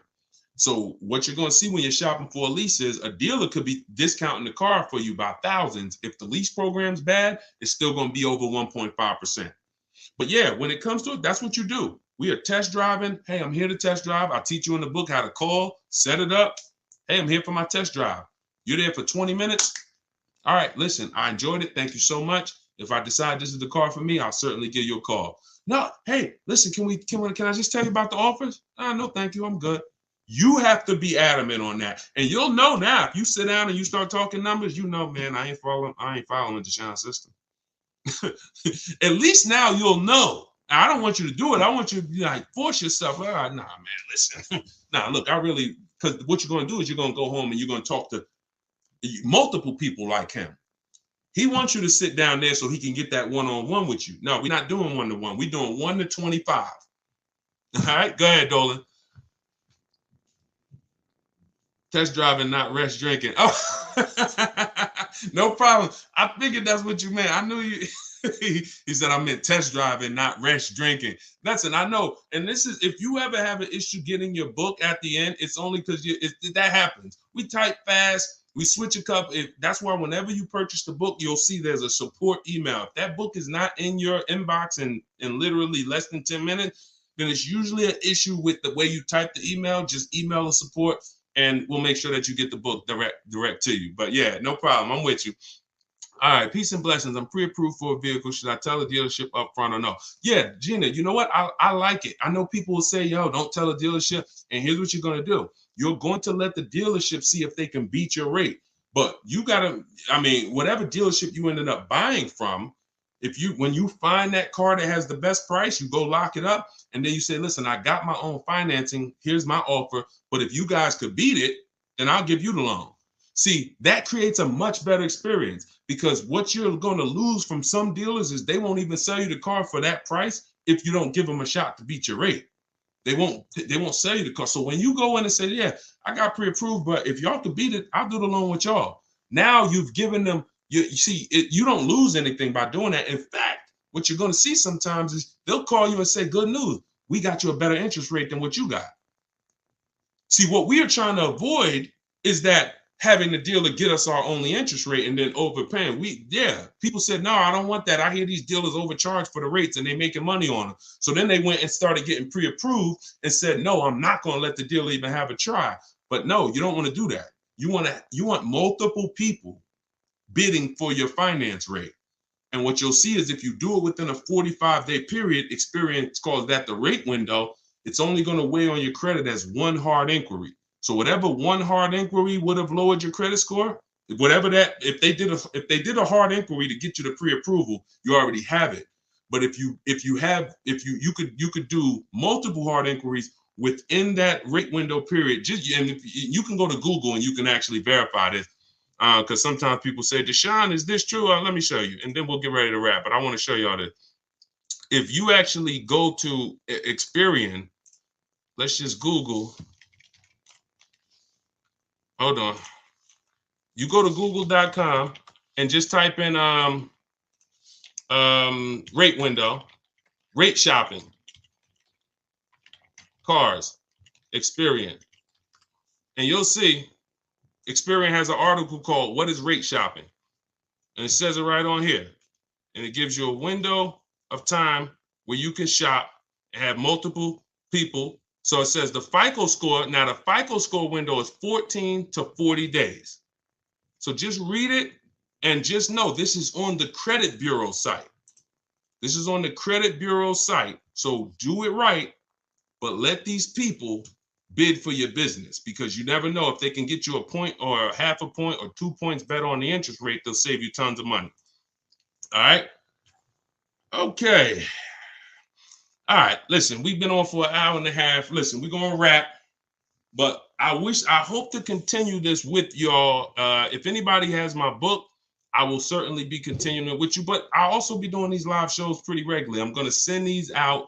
We'll eventually be promoting them. I'm going to promote the exact time so you guys know. That way, if you see somebody in their car shopping, you can say, hey, this guy, he does this show at this particular time. Most likely it's going to be 12 Eastern time. And we're thinking about doing a second live show, 3 p.m. Eastern time. That way. But what you're going to also see is we're going to be rebroadcasting these. So because, people want to watch it later, and people get just as much value watching it later, because the same question you asked is the same question they were going to ask. So listen, if you want everything I teach in one spot, you want this arsenal of information that you can use step by step, go grab my new book, Car Shopping for People That Hate Car Shopping. And click the link in my TikTok bio. You'll see a website there. Same thing with the Instagram bio. And it's 75% off as part of our book launch. It's normally $97. You can go to deshonsbook.com if you're on Facebook, if you're on YouTube, scan the QR code, however you get it. If you get it before that timer hits 0, you get the 75% off. After that, it goes back up to $97. So, all right, we will be back. We'll be back tomorrow. Meet me at noon. And the book, of course, the book, somebody said is the book for leasing too. The book is everything. The book is leasing, it's purchasing, it's buying new, it's buying used, it's selling leases, it's selling cars you owe money on, it's paying cash, it's extended warranty. It's a 7-step system. So it's called Car Shopping for People That Hate Car Shopping, 7 Steps to Saving Time, Money, and Avoiding Dealerships, which y'all know, everybody who learned from me, we avoid these dealerships. We're not in there for any more than 30 minutes. So it's a digital book. So every time I update it, when you open the new file, you'll see, oh, shoot, this changed. That's because it's updated. If I update a script, because you got my scripts in there, and there's some things in the book where I link you to a video, anything I update, we update it, and your file will automatically be updated. So you never have to worry about the book becoming obsolete and being like, man, it worked for me in 2024, but now I'm in 2025. No, we'll always be updating it to make sure that it stays relevant. You don't need to go buy volume 5. All right, y'all, here we are, 2027. Now I want you to get volume 5. No, one time. So go grab your copy, 75% off. Even if you missed the countdown, $97 is still incredible value. We sold a lot of copies at $97, but why not get 75% off? So here's what I know about these lives. We've been doing them for a couple days now. Somebody's going to ask you a question. So even if you're driving, if you can't type, then just feel free to just sit and listen. And I guarantee somebody's going to ask the same question that you would have had. Cheetah, this is the man to listen to. Thank you so much. I appreciate that. 100%. Wait, I don't even think we're up on. Let's get clear. All right. Okay, is the same 1.5% used for both leases and finance? Nope. 1% rule. The 1.5% rule is based on the 1% rule. The 1% rule for great leases has been around for decades. Savvy people who got great lease deals always knew if you could get a lease deal and your payment was 1% of the MSRP, you stole the car. So if you were looking at a $40,000 MSRP and your lease payment was $400 or less, it was a steal. Don't ask any question. I still call that a steal. Now, a deal is between 1 and 1.5. I had to create the 1.5% rule because as I started making more social media videos about leasing, I saw a lot of people going out there and leasing vehicles because they were like, Deshone, I didn't know I should be leasing. They started leasing and then they started overpaying for leases and they didn't know. So we put that 1.5% rule in there for as an indicator of when you're paying too much for a lease. If you do the math and your lease payment, you got to get your quotes, your offers with only first month's payment down, 12,000 miles per year. You can adjust the mileage and add, if you do 15,000, if you do 20,000, even if you do 10,000, adjust it after you pick the best offer. If that offer is more than 1.5% of the MSRP, you're paying too much for a car you're giving back. That's the rule. Yes, 1.5. You got it. I want to put it under my business. I want a Cadillac IQ. This one's from YouTube. We're on 4 platforms, so make sure everybody's sharing, tag somebody, because you don't want your friends to get mad at you because you did not share this information with them. Will you save money on buying a car? Oh, no, let's go back to logic. I want a Cadillac IQ electric vehicle priced at $150,000. If I have an 80 payback score and 720 credit score, will I qualify for financing if I put 20% down? I'm not sure. All you could do is actually see. When you're talking about a bit, if you're trying to put the car in your business name only without signing for it as a personal guarantor, I don't teach that. So you should find out if somebody's trying to tell you, because what I've seen, I've spent many years in the business with General Motors. They had a big commercial line, lots of pickup trucks, lots of cargo vans, passenger vans. When I got to Mercedes-Benz, they have a big commercial line. I very rarely saw people putting cars in their business name with no personal guarantor. I remember one guy, he had like million, and he had a fleet, And he had to get us a lot of documentation to get it done. But anybody else just coming in, but I'm not saying it can't be done. What I am saying is whoever told you you can put a car in your name and your business name without personally signing for it, go learn from them how to do that. But when it comes to putting in your business name, like hundreds of people I've seen regular, what you're doing is you're shopping for your car the way I teach, because nobody overpays for cars like business people. Like these people, these influencers that y'all are seeing buy these cars, the amount of money they're overpaying for these cars is actually scary. And so you need someone who's going to show you how to pay less for the car, because that's your business's money. But then what you put the car in your business name and you're the personal guarantor, because the bank needs somebody who they can go after if the business doesn't pay, especially if it's a new business. And let's add one more thing to this. Keep the questions coming, y'all. I'm gonna try to get through as many as I can in an hour. I want to add something to this. You know how many people have reached out to me saying, Deshone, I want to put a car in my business name. And I say, hey, what's the business? Oh, I work from home. I got a consulting company. So when are you doing business mileage? When are you actually going to be doing? Oh, well, I just, I'm not going to help you get audited. Not going to do it, because any tax benefits you think you're getting, I'm not giving you tax advice. You should have a great accountant if you're planning on doing this. Any tax benefits you're thinking about getting, when they come and audit you and say, okay, we need to see what you did. You wrote off, $7,000 a year in car payments, and then, all right, what are you using that vehicle for? If you don't have proof that you're on the road and that you're going to see clients and that you're actually using that vehicle for business purposes, you're going to be in trouble. It's going to be the new PPP loans. The day of reckoning will come. That's all I'm going to say about that. All right, let's keep the questions coming. This one's TikTok. What about for real estate or hairstylists? Can I get a lease for business? That's very common. Very common. I had tons of realtors, especially with Mercedes, tons of realtors come in, you put the car in your business name, you personally sign for it. Just make sure, please make sure, everybody who plans on putting a car in your business name, here's what I need you to do. Before you even go to buy it, call the finance man. I found this out the hard way. I work from, and this just goes to show, it doesn't matter how good how much you take your business seriously, some things we don't know. So I had a customer come into Mercedes. He real estate developer out of Brooklyn. Heavy guy, young guy. He got an S-Class, puts the car in his business name. He previously had a Range Rover. He's had tons of cars. He puts it in his business name. He's the personal guarantor. That normally makes the car only show up on your business. It doesn't show to your debt, on your personal debt to income. So when you go to apply for credit, if you go to buy a house, if you go to get a car, they won't see that that loan or that lease is coming out of your debt to income. In the case of Mercedes-Benz Financial, they still showed it. They still show, even if you're only the personal guarantor, they still show it. So you want to call the finance manager and you want to ask whatever brand you're thinking about buying, hey, if I put the car in my business name and I'm the PG, personal guarantor, will it show on my personal credit or not?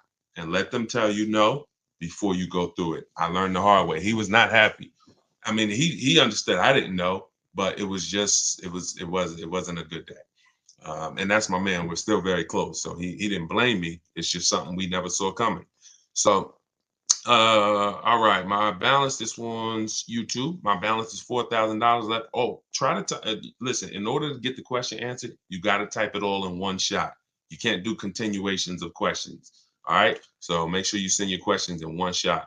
Okay, this is, I'm not seeing the Instagram questions. Hold on, let me see if I can go on Instagram on my phone. It's not showing me anybody on Instagram. That's weird. We've been having a little trouble with Instagram today. We had technical difficulties going live on Instagram earlier, and that kind of threw our, that's weird. All right, let me see, give me a second. Let me just see if I could get to Instagram. I don't want to leave you guys out. Okay. I'm gonna check in from one of my that's what I'll do. I'll check in from one of my secret accounts. See if I can see all the questions. All right, here we go. There we go. Let me put on do not disturb. All right, we got you, Instagram. Hold on, we coming to you. Okay, perfect. So from now on, I'll be seeing them on my phone. All right, so will you save money buying a car through Costco or Consumer Reports? No, Ira. I'm gonna tell you why. Let me turn this volume down because y'all can hear that. I'm gonna tell you why. Who has a Costco program? Who has a special? Who has Ford X Plan, Mercedes Benz, Mercedes Benz? What is it called? Fleet pricing. Any special GM supplier pricing, General Motors supplier price? Any of these things that you think actually should make, and they should make the car buying process easy and get you your best deal. Any of those things, you can't trust them. I'm going to tell you why. You can't trust that the dealer is going to give you the right price, and you can't trust that there's no rebates and hidden incentives that you're not getting. This is all in my book. It's called, if y'all don't know, this whole live is sponsored by my new book. It's called Car Shopping for People That Hate Car Shopping. It's a digital book, so you never have to worry about it being out of date. If something changes a year from now, I update the file. You open that book a year from now, everything's relevant. But that book has the 7 steps that I use to teach hundreds, thousands now, how to purchase from home, lease from home, sell their leases, get bids from banks, credit unions. Everything's in there, and you can get it for 75% off for the next 30 minutes. While you're on the broadcast, go to my TikTok bio. You won't leave the broadcast. Grab your 75% off. It'll be in your inbox in minutes. All of this is in there. If you're on Facebook, go to deshonsbook.com, click the link, or if you're on YouTube, scan the QR code, whatever you need to do. Instagram, it's in my bio. Get your 75% off so you can use this stuff and you don't pay the normal $97 for the price. So the reason why you don't know if they're giving you the real price, quite honestly, you could walk in and you say, hey, I got the Costco pricing. And they say, well, your price is $42,000. They just make up a price. Some people will. Or if they have $2,000 in rebates you don't know about, they'll give you the price and hold the rebates back. What's the solution to this, Deshone? You stay at home and you get multiple offers. And when you tell them everything you qualify for, you are going to get multiple offers. I teach 2 ways to do this. Really, I teach 1 way. It's in my book. I do it online. But if you're not going to get the book, here's how you could do it manually. You get 1 price from 1 dealer. You test drive. Once you find a car you love, you get 1 price and you say, okay. And I wouldn't even get that price while I'm there. Y'all know my rule of thumb. How many minutes do we spend in a car dealership? Let's see how many people know. How many minutes do we spend in a car dealership? Maximum, absolute maximum. And this includes our test drive. Let's see. Anybody know? Let me see. We might have all brand new people on here. We might have a bunch of people on here that's on here for the first time with me. So I don't want to make any assumption. Answer is 30 minutes. We are never spent. You got it, Chris. I see you, Chris. Leashes in motion, 10. Listen, we're not to 10 yet. Quite actually, if you're getting your car, if you're buying a new car and the dealer delivers it, you could spend 10, but I don't want you to rush your test drive. So that's the only reason I don't say 10. On new cars, you must test drive the car before you get offers. On used cars, you do it after. But so back to the way you're going to get the best deal. Back to the way you're going to make sure you get the best price. You tell the deal, you test drive that car, you come on home and you call the dealer and say, hey, thanks for the test drive. Can you give me an offer on that? You give them everything they need to give you an offer, not your credit. Follow me. There is no one who needs your credit to give you an offer. If they tell you that, they're lying. And hang up and go to the next dealer. Because what you're going to do is you're going to be calling multiple dealers asking for the sales manager. Just tell them, hey, I'm looking at this car. I like it. I'm going to give you all the detail. If you could give me an offer, I'm ready to make a decision right now. You do that with 5 sales managers and you'll see how different the prices are. It's going to blow your mind. You won't believe. And it'll expose how overpriced some dealers are. Now, in the book, what I teach is a strategy called the 25-to-5 strategy, where we connect with 25 dealers online in 20 minutes. Deshone, this sounds crazy. It's not crazy when when you go to their website and you copy and paste what I give you to copy and paste. It's very simple. So we're copying and pasting. And then out of that 25, what we've seen, listen, y'all, this is not for used cars. Different strategy for used cars.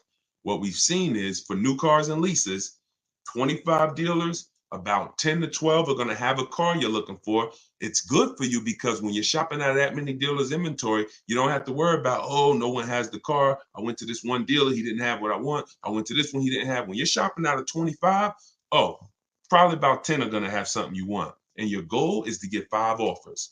So we go 25 connections, 5 offers, and out of those 5, somebody's going to win the bid and blow everybody else away. And when you see it, you're gonna say, "Dag, even with my Costco discount, that dealership was trying to rip me off. Even with my special pricing, those 2 dealers was trying to overcharge me. Those 3 dealers were trying to overcharge me." The only way you can see this is by looking at multiple offers. All right, let's go. All right, we got a lot of questions coming in. Let's go to Instagram. Hold on. I'm thinking about trading in my BMW X2 on a lease for a Tesla Model Y. Would you recommend trading the BMW in on a lease or selling it to another party like CarMax as an example? So you can't trade a lease in. You can only sell it. You can't end the lease early.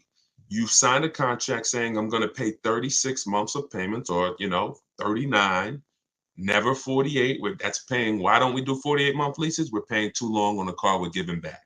It's too many payments for a car you're giving back.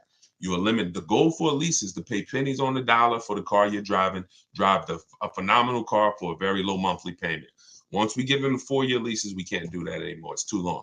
So the only way to get out of a lease early is to sell it, which means you're going to do what I call the equity assessment. This is step 2 in our process. It's a 7-step process. Step 7 is delivery. Step 2, equity assessment. I need to find out how much I owe. I call my bank. I get my payoff. And then I go to the online car buying sites, CarMax. This takes 20 minutes. Nothing, just so y'all know, my whole car buying process of getting below market deals, I'm not going to spend more than 60 minutes. Now, I'm a master at this, but even the people I've taught, it's an hour and a half from home. This is quick. By the time somebody's visiting your second dealer, we've already got our best deal. We're not spending hours shopping for cars. Not once we decide what we want. But so you call, you get your payoff from your bank, and then you visit CarMax. You get an offer from them. If you're leasing, you must put when they ask you, are you leasing? Do you own it? Or are you financing? You must put own. Okay, I'll explain that later, but you must put own. You don't want to trigger something on their website.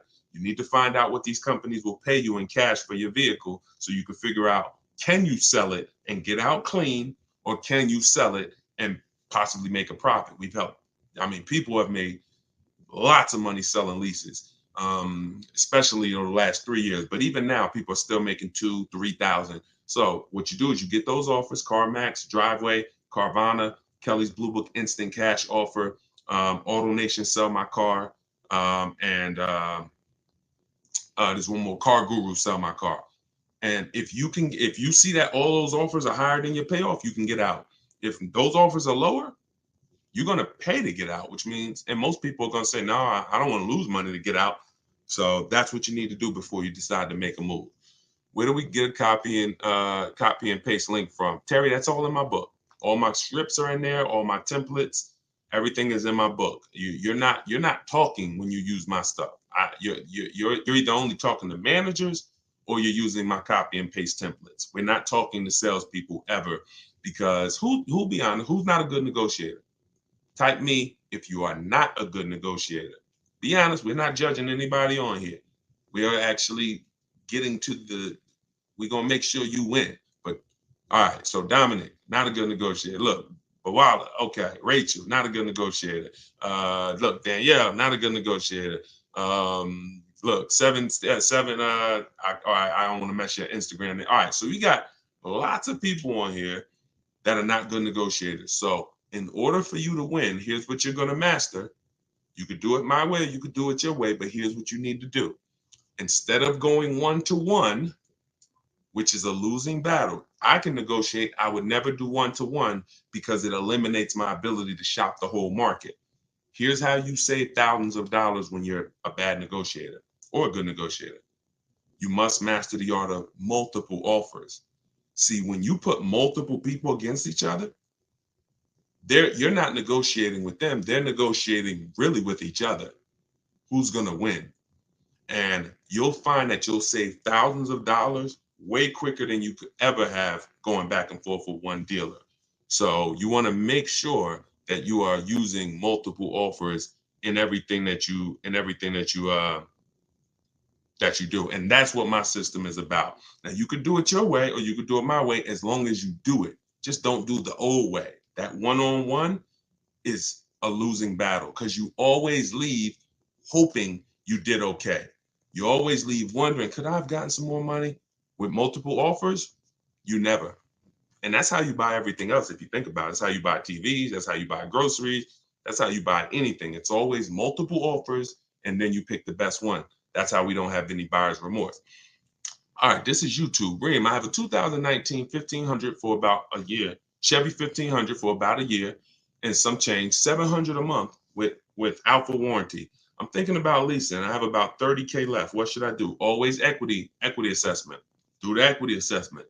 That's going to tell you, listen, when you figure out you got 10 grand of negative equity, you're going to park it real quick because you can only do 3 things if you have negative equity.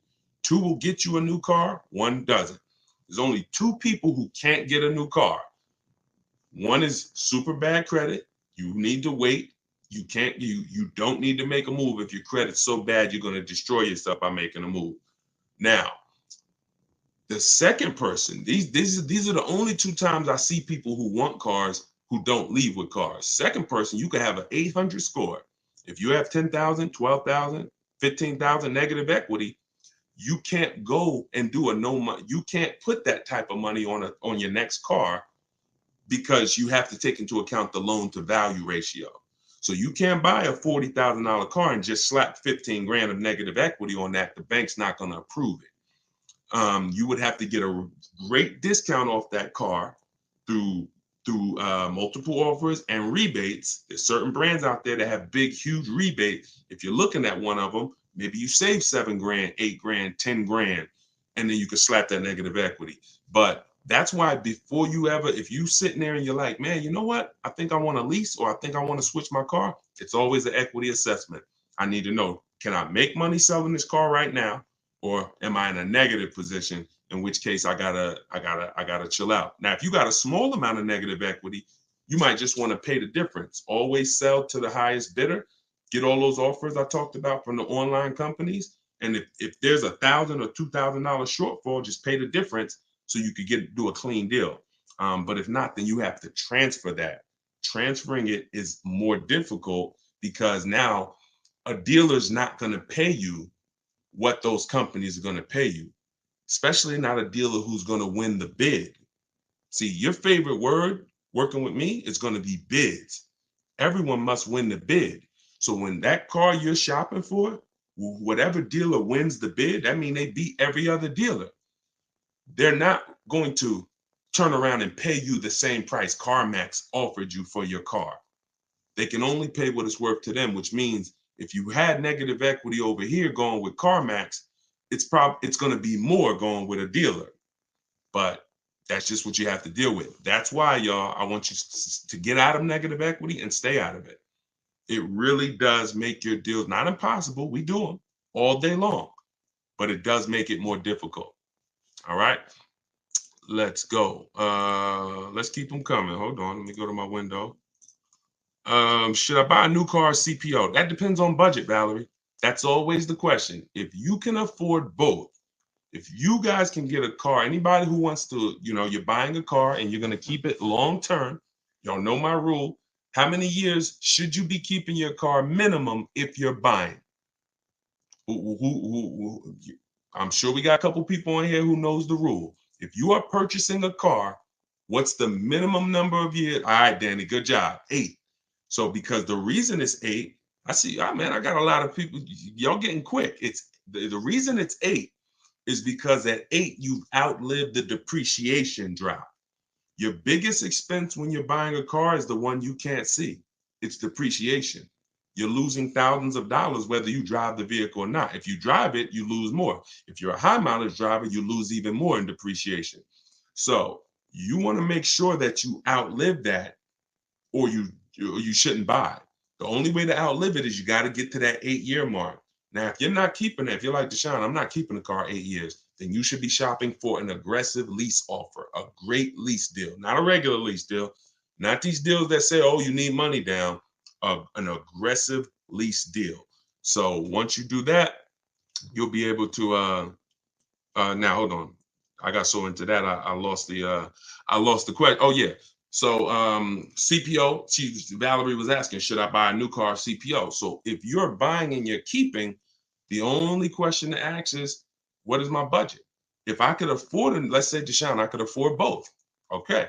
I have two things in my book to help you make this decision.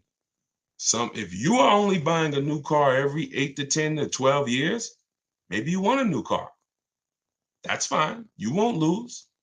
Some people say, Deshone, even if I'm buying a new car, I mean, even if I only buy a new car every decade, I still want even more value. I'm gonna get a pre-owned one. That's fine too. That's a personal preference. If you could afford both, then it comes down to personal preference. All right. Only other option would be to buy one direct from auction. You can. That's a professional's game. I don't talk to the public, you guys, about going into auctions. That's a professional's game. It's like if we were buying houses, I wouldn't be talking to y'all about foreclosures. That's a group, for small group, it'd be like 30, 40 of us, and all we do is buy cars from the auction. Now that's a professional's game. You could lose your shirt, but you could also, when you learn that game, you could also get some deals, but it's a risky business. All right, to everybody who just jumped on, welcome. If you don't know, my brand new book, my digital book is called Car Shopping for People That Hate Car Shopping, 7 Steps to Saving Time, Money, and Avoiding Dealerships. It's everything I teach in one place. It's what I've used to help thousands of people around the country now. I've been blessed to help thousands of people around the country like you get ridiculous deals. Like, take a look at this one here. Give you an example, and then we'll get to some more questions. So this is a deal most people are not going to. Now, let's see. What I like about Bonita here, look at the year, y'all. That was 2022. Now, she got her Kia Telluride, 2022. You know what people were paying for Kia Telluride in 2022? Dangerous. She leased that vehicle. She got it for $600 a month, and look at her. She said, I put $600 down. That's it. Gave them $600, drove off. People were leasing that same vehicle for $900 a month. People were paying $1,100 a month to own these vehicles, putting ridiculous money down. She came in, got a dealer, won the bid, drove off in 600. So, and I show you that because while people were out here and there was blood in the streets, some of you may have made some bad deals during the pandemic. We were winning. We've been making deals since 2021. So just know, if we were getting killer deals back then, what do you think we're getting now? Now we got people like Greg. He got $527 a month on a $56,000 Kia EV6 Win. Tope got $690 a month on a $54,000 BMW i4 eDrive. So this is what we do, y'all. Like, I am the deal maker, but bigger than me, I love the fact I can teach it. See, y'all know, Deshone, obviously you can make deals, but can the people who learn from you get the, man, that's the same. These are the same deals I would be making, because my system is like McDonald's. As long as you don't deviate from it, you just listen to what I'm telling you and move like I'm telling you, it's guaranteed. It's guaranteed. All right. And I've been able to work with enough people around the country to know that. All right, let's keep it going. Let's get back to the questions. Of course, we teach about negative equity, Dominic. That's a big part of who, a lot of people who are coming to me and saying, yo, Deshone, I've been buying for years. I got told I should never lease. Always got negative equity. I see what the problem is, man. I believe some bad information. Now I want to get into leasing. So some people are going to have negative equity and they're going to need to switch that over to a lease. Absolutely. All the time. No, but the book is for everything, Hockey. That it's leasing, it's everything. See, it's high mileage drivers. How many high mileage drivers we got on here? Let's say you drive over 20,000 miles a year. Just type HM. I always tell high mileage drivers, type HM. It's for you too. I got 3 strategies in there for high mileage drivers. One's a long-term strategy. That means you're going to buy a car, keep it 8+ years, and then 2 are for short-term. If you're not keeping your cars 8+ years, you need to have leasing as part of your strategy, either a high mileage lease or something I call 2 cars, 1 car payment, where you can measure it, where you can balance it out. So in order for me to help the public, in order for me to help you, I got to have something in that book, no matter what your situation is. And that's why it's a digital book, because it links you. Y'all remember Mario Brothers? Remember the warp zones? The book is like warp zone. So you'll get to a point when I ask you, if you're buying and you're keeping your next car 8 years, click this, and then it'll warp you to a section of the book that keep you on that path. If you're buying and you're keeping less than 8 years, click here and it'll warp you to that. And that's all throughout the book. That way you're never reading something that's not applicable to you. You're not sitting there reading like, oh, this section isn't for me. It's a path for you. All right. So you can get it for 75% off. Normal price is $97. It's worth thousands.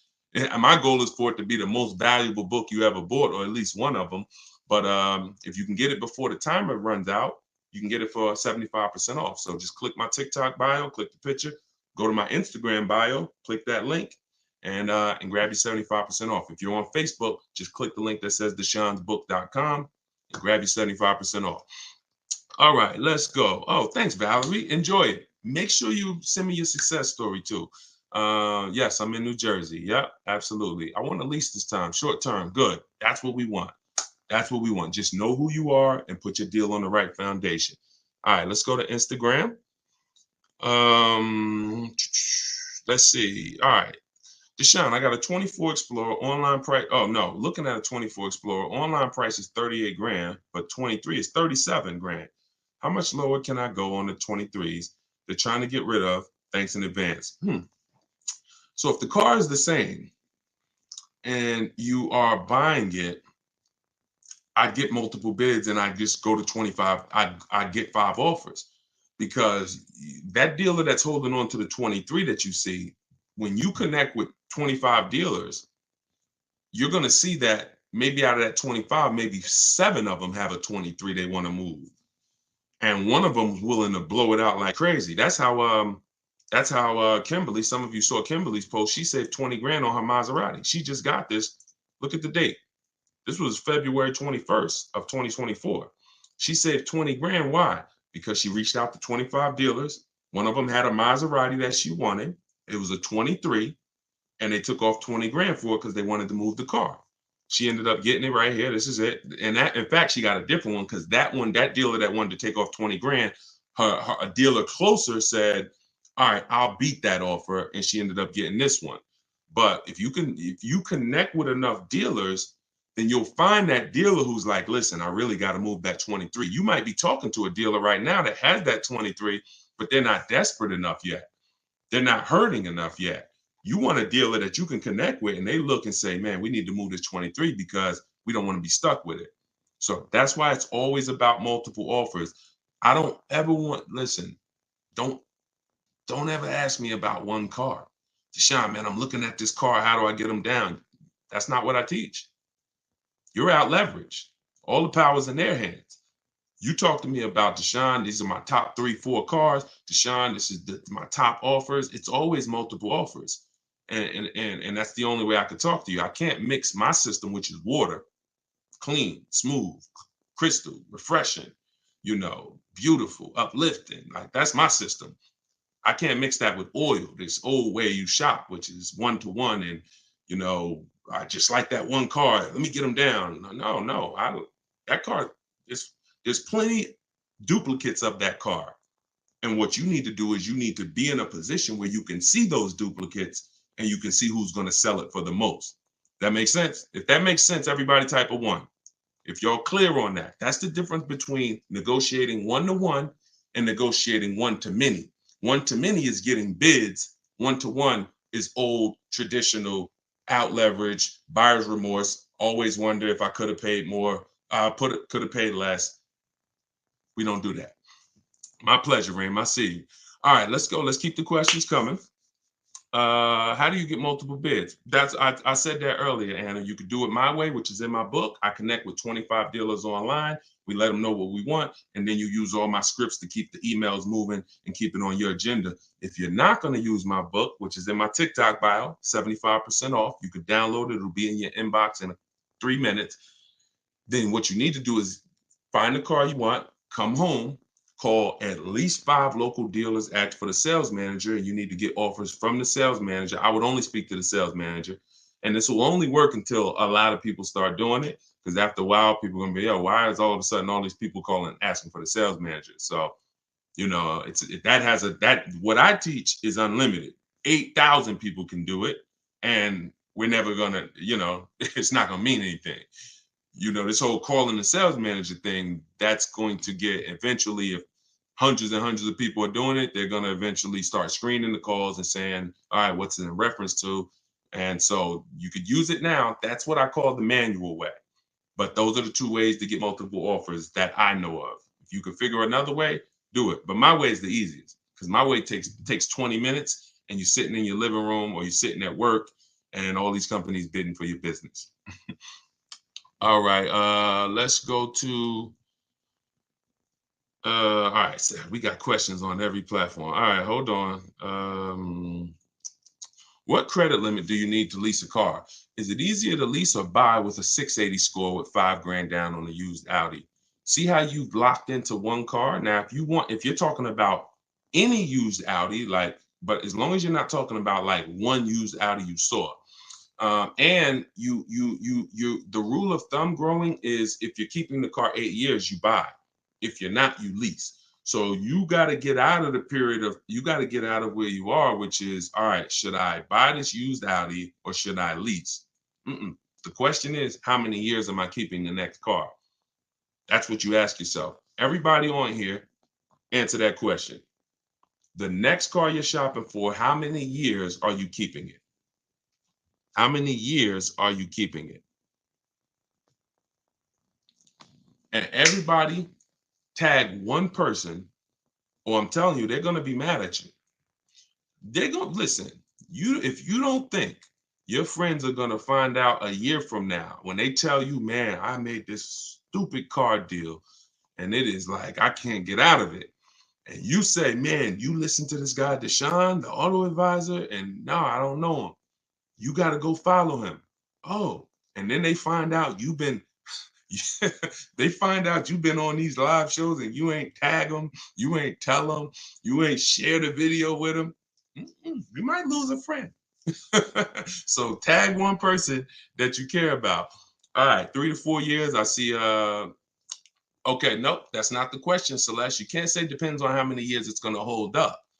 When you set the amount of years as the goal, then everything after that is to make sure the vehicle you purchase will last that long.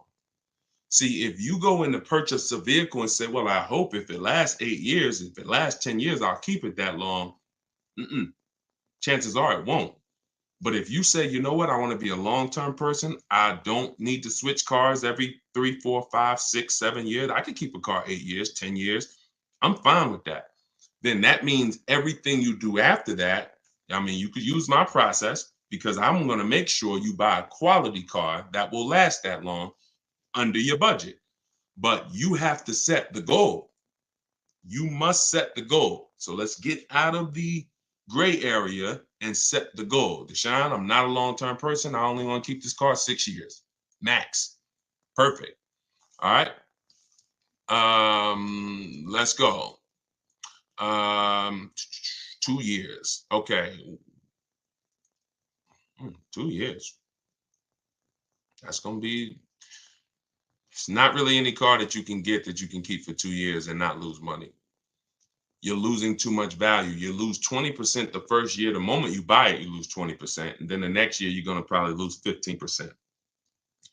It's not many things in this world you can buy, lose 35% of what you paid for it, and then go and sell it.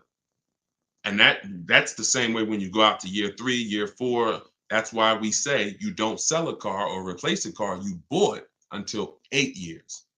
Because anywhere before that, you're losing too much value compared to someone who's leasing. But 2 years, you got to find something that you can keep for at least 3, and then you lease. And here's what I'm going to tell you. When you shop, see, when y'all learn to shop without, you use what I'm telling you, you should be test driving new cars and leases, and no one's rushing you. You're in here, and look, we need to bring the people who are listening to me, you're going to have fun shopping for your new cars and your leases. You're going to have fun going into dealerships, test driving, knowing you're not buying in the dealership. So I'm here to test drive. and you can enjoy a weekend of test driving to decide what you want. It's a real fun experience when you go to one dealer Saturday morning and you test drive and you're like, okay, now let's go see that competitor car because we're trying to narrow it down to our top choices. And you're test driving, and hey, can we talk to you? Can we just show you the deals? No, no, thank you. Let me get your car. We got some other cars to drive. That's power. That's fun. That's like the kids. If the kids are with you, they'll enjoy that. You know what the kids don't enjoy? Daddy, you told us we were going to drive 3 cars today. Why are you spending all this time? You're sitting at the desk with the salesman. You don't know. My son, they're all making a deal. Daddy's trying to make a good deal. You ruined it. Even your kids could tell you that was wrong. This is wrong. Dad, we're supposed to be seeing what the family wants. That's shopping.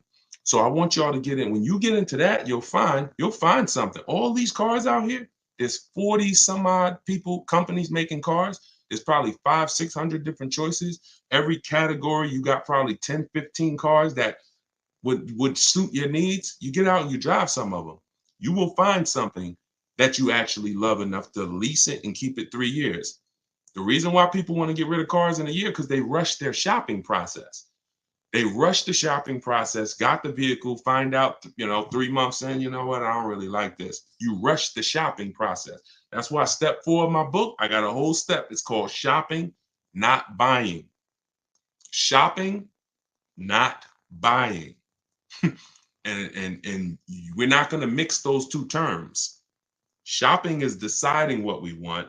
Once we decide what we want, we come home and we buy it. Papa Bear, you with me? Okay. All right. Yeah, let's go. All right, let's keep the questions coming on YouTube and Facebook. All right, we're going through. We're bringing questions from every platform. So being pre-approved makes it easier for them to let you test drive. Look at that. That's a shame. Let you test drive? You kidding me? I'm here. In my book, I teach you how to call the dealership. Hey, my name is such and such. I teach you how to I like to ask for the best salesman there because that's the only time you're going to work with a salesman is on a test drive. Hey, do you have a such and such that I can come in and drive? Okay, perfect. When can I come in? Oh, okay. I'll see you then. That's it. I'm here to test drive. Anything else they took. Now, we don't do this with used cars. You cannot test drive a used car. This is for new cars and leases. Used cars, you're not going to test drive that car until you found your deal online. And that's the last step before you shake the person's hand and say, I'll take it. Because if other than that, you're going to waste a ton of time test driving cars that you end up not buying. But when it comes to new cars and leases, let us test drive. Please, we're about to make a $50,000 transaction. You owe me a test drive. So no, listen, you're dealing with the wrong people. And you could have called the wrong salesman. When I say you're dealing with the wrong people, you literally, it's the small things that matter. When we call for a test drive, we're asking for the best salesman there. Who's a salesman that everyone knows, everyone loves? Oh, that's Tom. Hey, Tom, how you doing? I'd like to come and test drive that Nissan Rogue. What days you there? Oh, I'll be here. All right, perfect. If you get the new dude on the block, little Nelson, who over there, and he don't care about lying or nothing, and yeah, he gonna make your life. Oh, we need bring your license, and we need to run your credit before test drive. These little details, I promise you, they matter. I've been on the inside. I seen little Nelson. Dude gets fired in 90 days. Little Nelson over there. What happened to Nelson? You knew he was gonna get fired. But what's happening in that 90 days? Dude is doing damage. Dude is doing damage. All right, Bruno, YouTube said, I bought an Acura MDX 2020. I owe $27,000 in a loan. I got offers around 17, 18. What should I do with this negative equity? We talked about that earlier.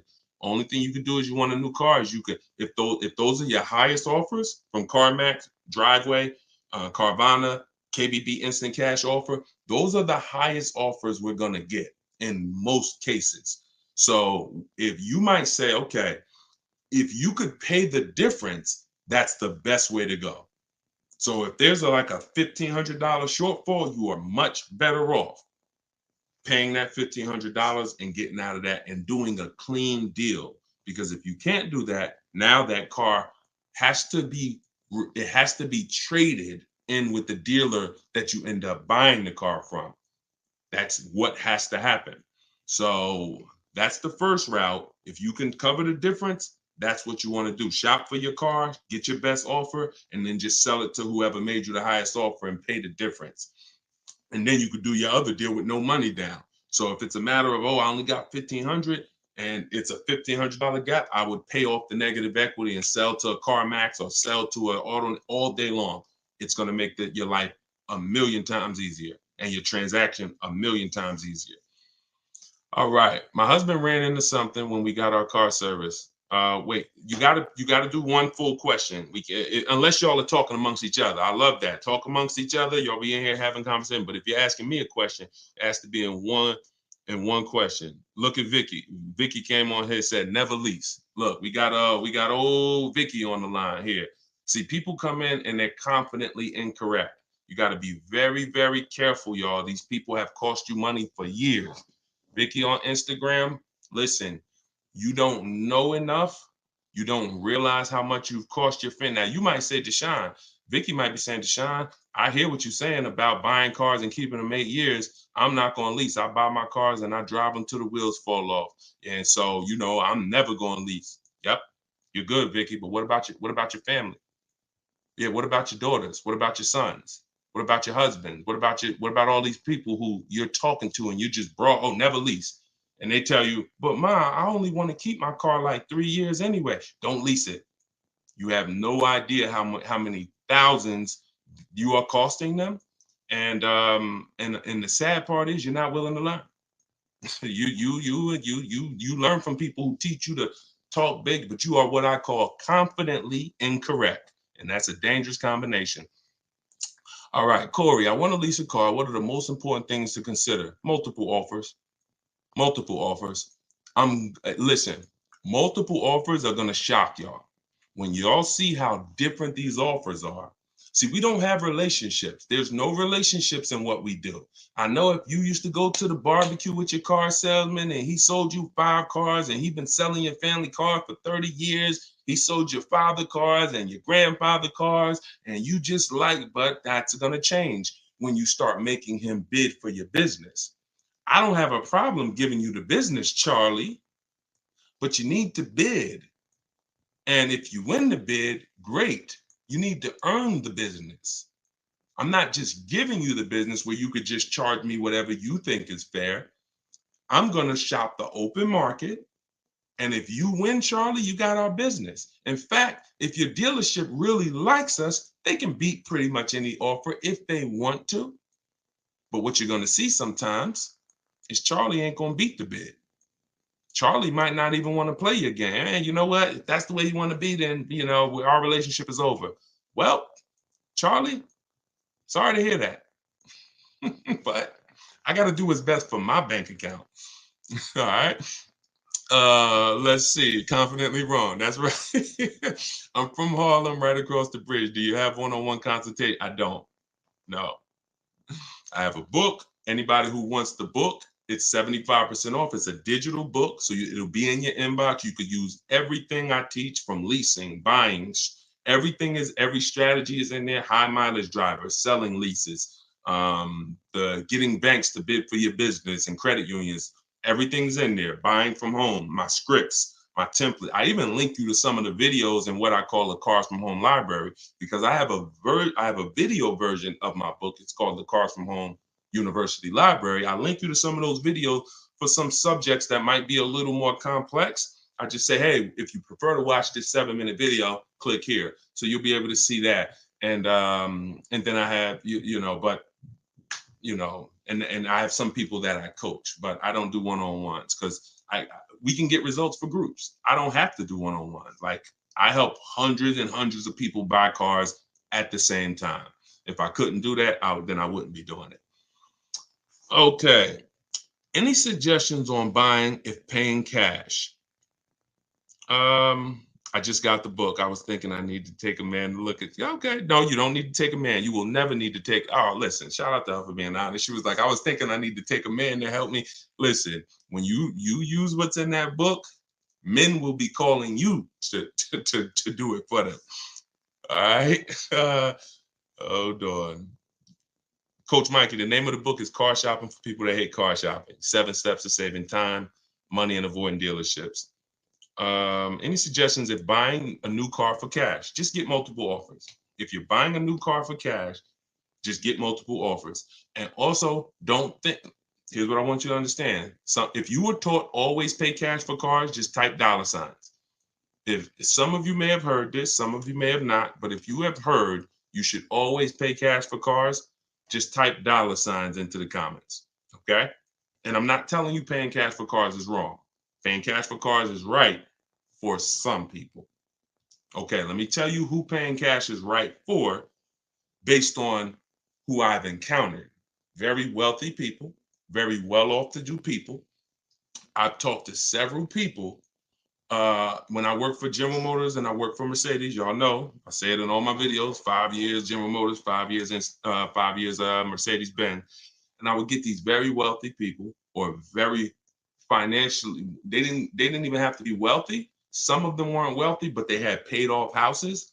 And maybe they were, maybe they were in their 50s, paid off house, blue collar, but you could just tell that they were smart, they were investing, and they could pay cash for the car. They'd be looking at like a Denali, $50,000 back then, now they're 80. And they like, listen, I'm like, so how are you going to pay for the car? Once we agreed on the price, smart, always agree on the price first. And I say, how are you going to pay for the car? They're like, what are the rates? Now, if we had a special rate that month, 0%, 0.99%, 1.99, they'd keep their money invested because that money was making money for them. And then they just use the bank's money at a very low interest. So if you're in that position, if that sounds like, oh, Deshone, that sounds like what I do, then that's what you want to do. Now, if your money's not invested and you're not making it, then you just want to keep things low, keep debt out of the way. I like to keep then pay cash. Another thing people do is but that's for short-term buyers. So I'm assuming if you're purchasing a car, y'all already know you're a long-term person, 8+ years. But you shouldn't be buying a car paying cash and you're only keeping it 3 to 5 years. Because there was another group of people who would always get very aggressive leases, drive these cars for pennies compared to other people, and then they would just keep investing the difference. So while other people were putting thousands of dollars in cars, their lease payments were so low, they would just be investing their surplus money. So it's about knowing this. All right, Deshone, you just laid out 3 different types of people for me. Which one sounds like me? But when you hear people that say, always do this, red flag. And it's just they don't know enough. They're only operating from what they know, and what they know is not enough. And they want to project that onto you and hope. Think like I think. All right, let's go. Do I lease? It depends on if I'm going to keep my next car 8 years or not. I've leased probably 7 cars. Yeah, 6. And we just had an Infinity truck that we bought a year ago because we're going to keep it. So it's you always ask yourself the question. First question, when you open my book and you get to step 1, or if you ever see any of my videos and I tell you the first thing you do when I want to get a new car, first question is, how many years are you going to keep the next car? I call that the most important question. It's also the first question, because if you choose the wrong strategy, if you purchase, but you should have leased, there's no way for you to get your best deal. You are going to overpay by thousands of dollars because the person who leased is just way ahead of you. You're out here spending all this money, and the person who leased is just paying the little car payment, driving a ridiculously nice car for a very small amount. And it's just so you must put your deal on the right foundation. That's always step 1. Okay, can you drop a link in this video for your book, or do I need to go to Instagram? See if this one works. I don't know if I can pin the comment, but see if that one works. You should be able to click it. See if you can click on where it says deshonsbook.com, all right? Thanks, Growing. Enjoy it. Should I lease? And look, everybody who just jumped on, my new book is called Car Shopping for People That Hate Car Shopping. While we're on this broadcast for 30 minutes, it's 75% off. It's normally $97. It's a digital book. It'll be in your inbox in 2-3 minutes. You could use everything I teach on literally mastering the science of purchasing or leasing from home. And it's 75% off. You can get one in my TikTok bio, in my Instagram bio, or you can go to deshonsbook.com. All right. When you lease, how many years and by miles is that good? Okay. I think you're asking how many miles is it good to do. It's good. Oh, listen, look, y'all, we can never assume anything. She's asking how many miles is it good to do? The miles you need. In the book, I teach you, and look, you'll notice I'll tell you in the book is this, and then I'll tell you. So it's not like, oh, get the book and you'll find out. I'm about to tell you. So what you do is you need to, I call it choosing your mileage wisely. If you don't choose your mileage wisely, you're going to get penalized. And what most people do when they get penalized is they blame the lease because they took a 10,000 mile a year lease knowing they needed 15. I had somebody come on my YouTube page, y'all. It was one of the most ignorant comments I've ever saw. He said, never take more than 12,000 miles on a lease. Okay. So you're telling me you would tell somebody who drives 18,000 miles a year to take 12,000 miles per year?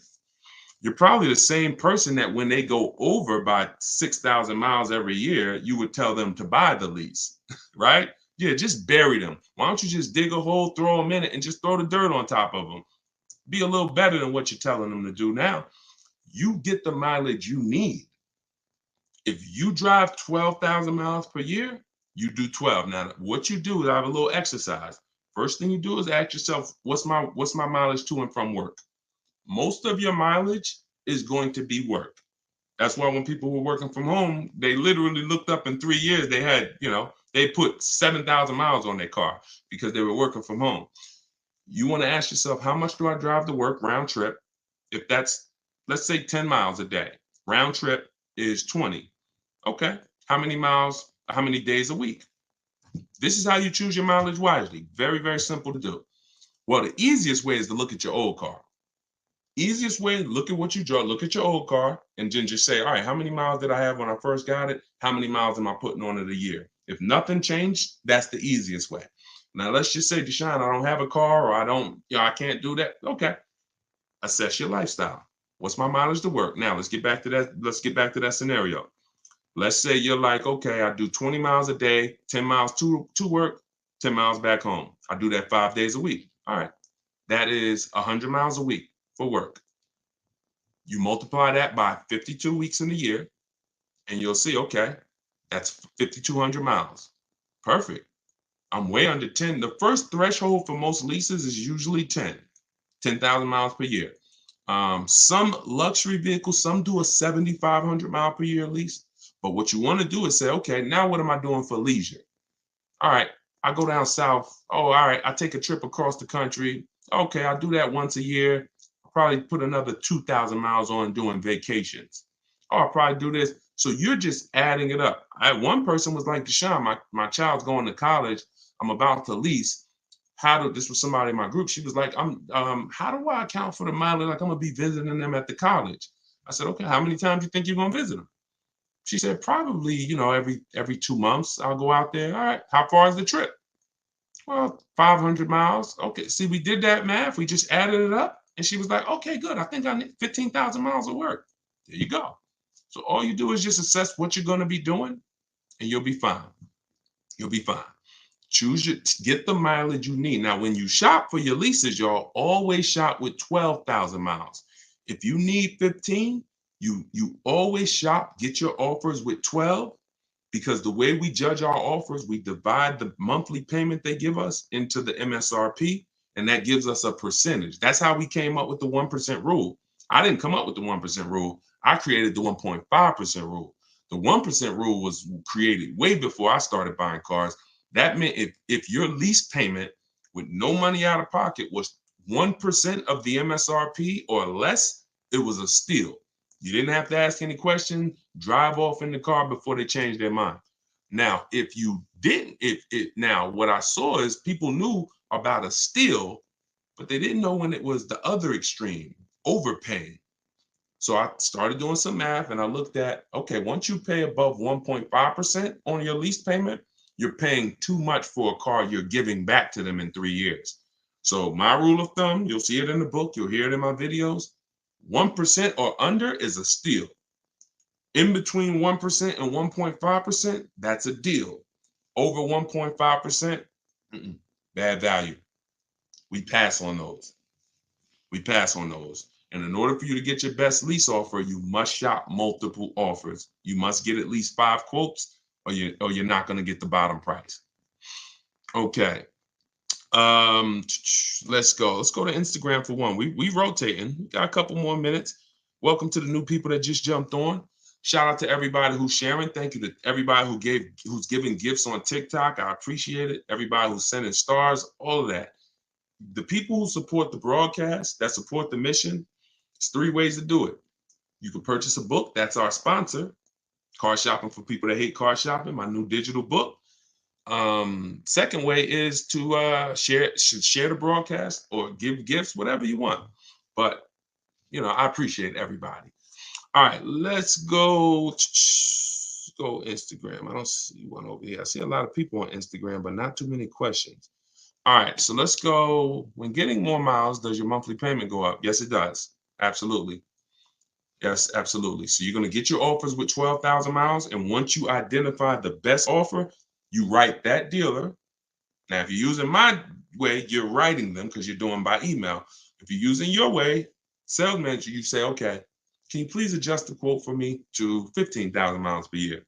And then you have them adjusted, because at that point, you've sorted through all the garbage dealers, the 80% of dealers that's going to overcharge you, and you found the 20% that are the people we want to do business with. These are awesome people. These are people that hate the 80% as much as we don't like them.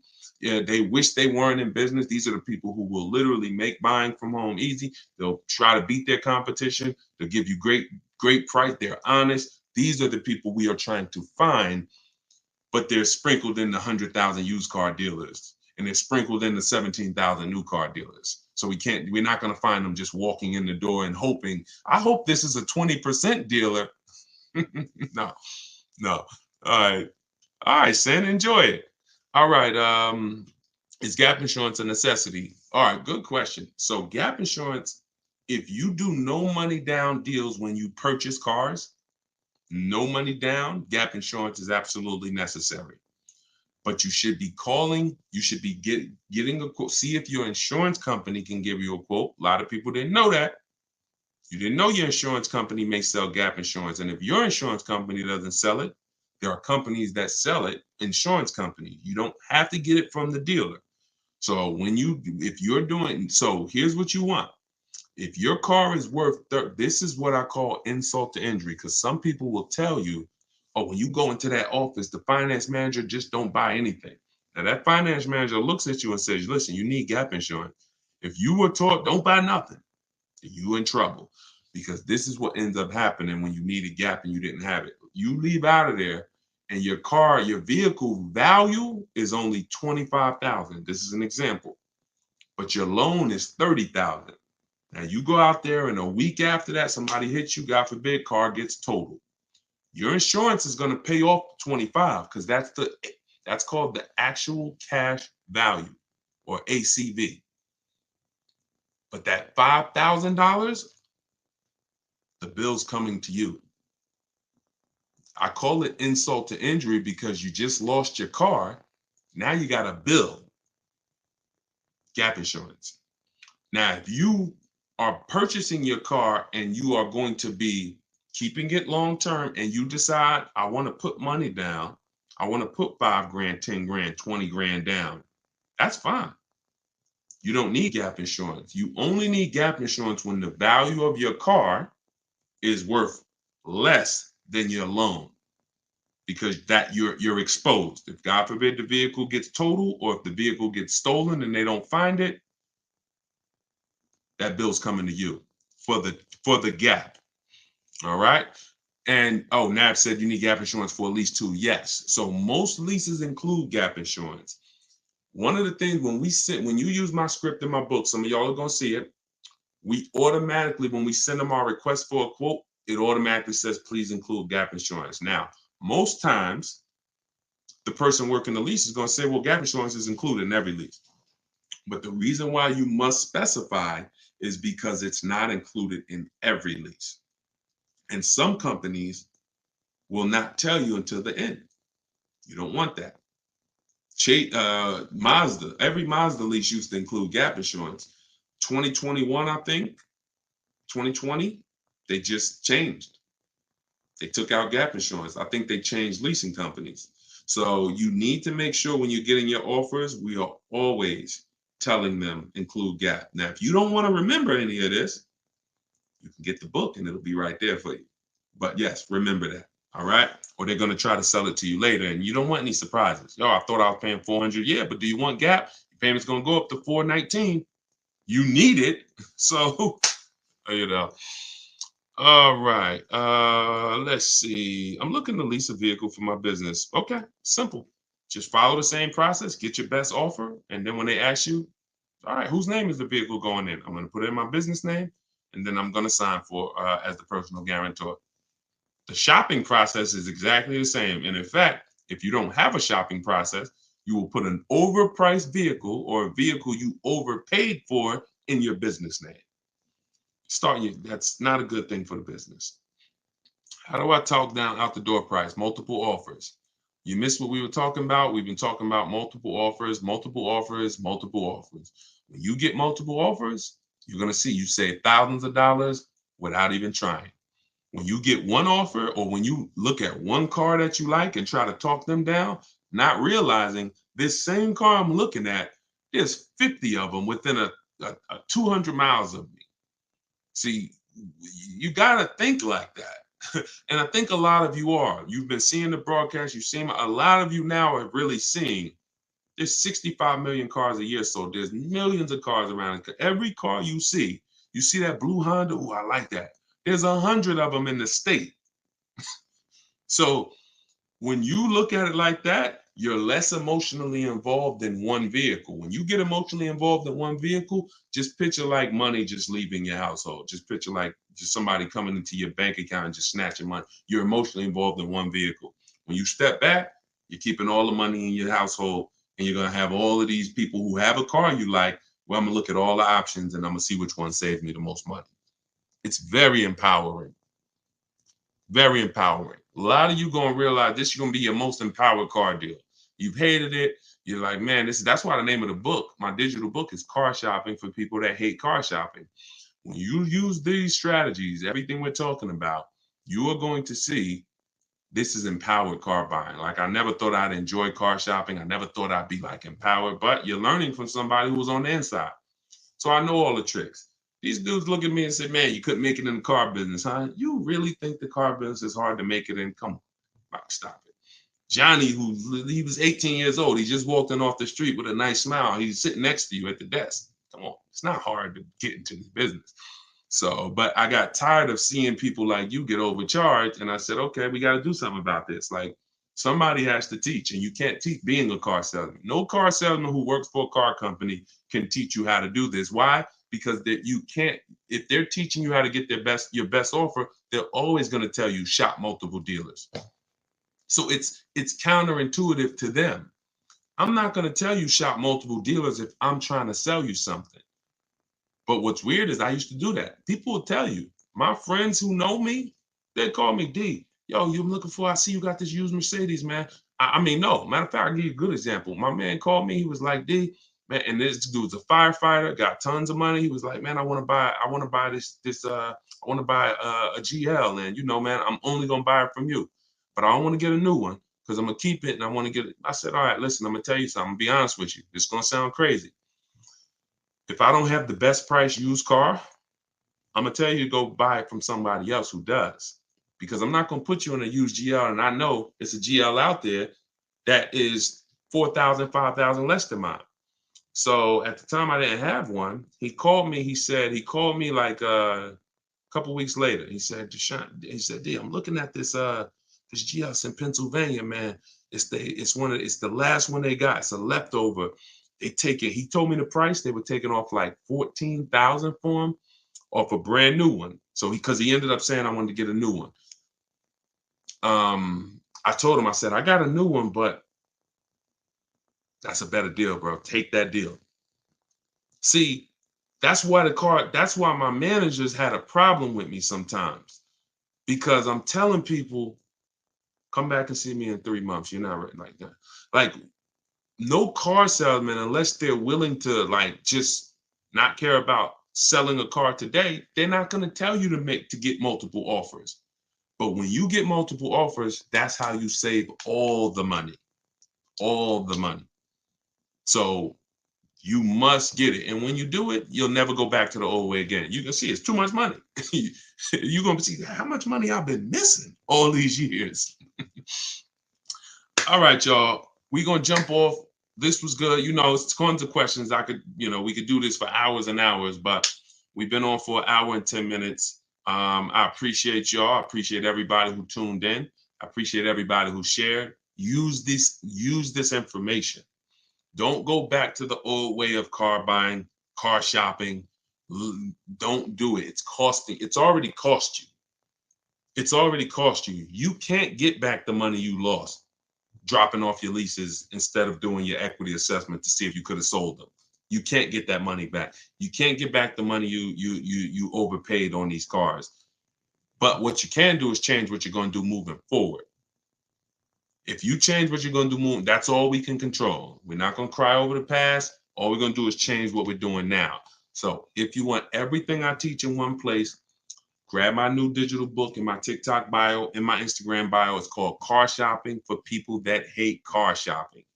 If you're like Deshone, that is me. I hate it. Then you are going to love this book. It'll be in your inbox in a few minutes, and it's 75% off.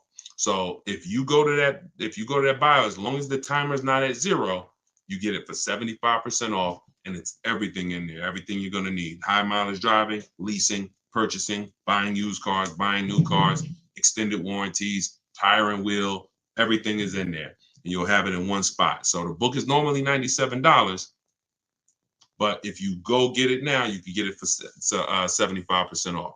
All right. I don't see the book on YouTube. Here you go, Reem. Let me know if you see this. Let me know if you see this link. That comment that I just posted. Let me know if you can click that link, or you go to deshonsbook.com. I didn't have the banner up. And some of you may be watching like you might be watching on a TV. If you're watching on YouTube, you could just scan that QR code with your mobile phone and it'll take you to it. All right, so get your 75% off, and I will see y'all on the next live. We'll keep this going. Just make sure that you are telling everybody you know.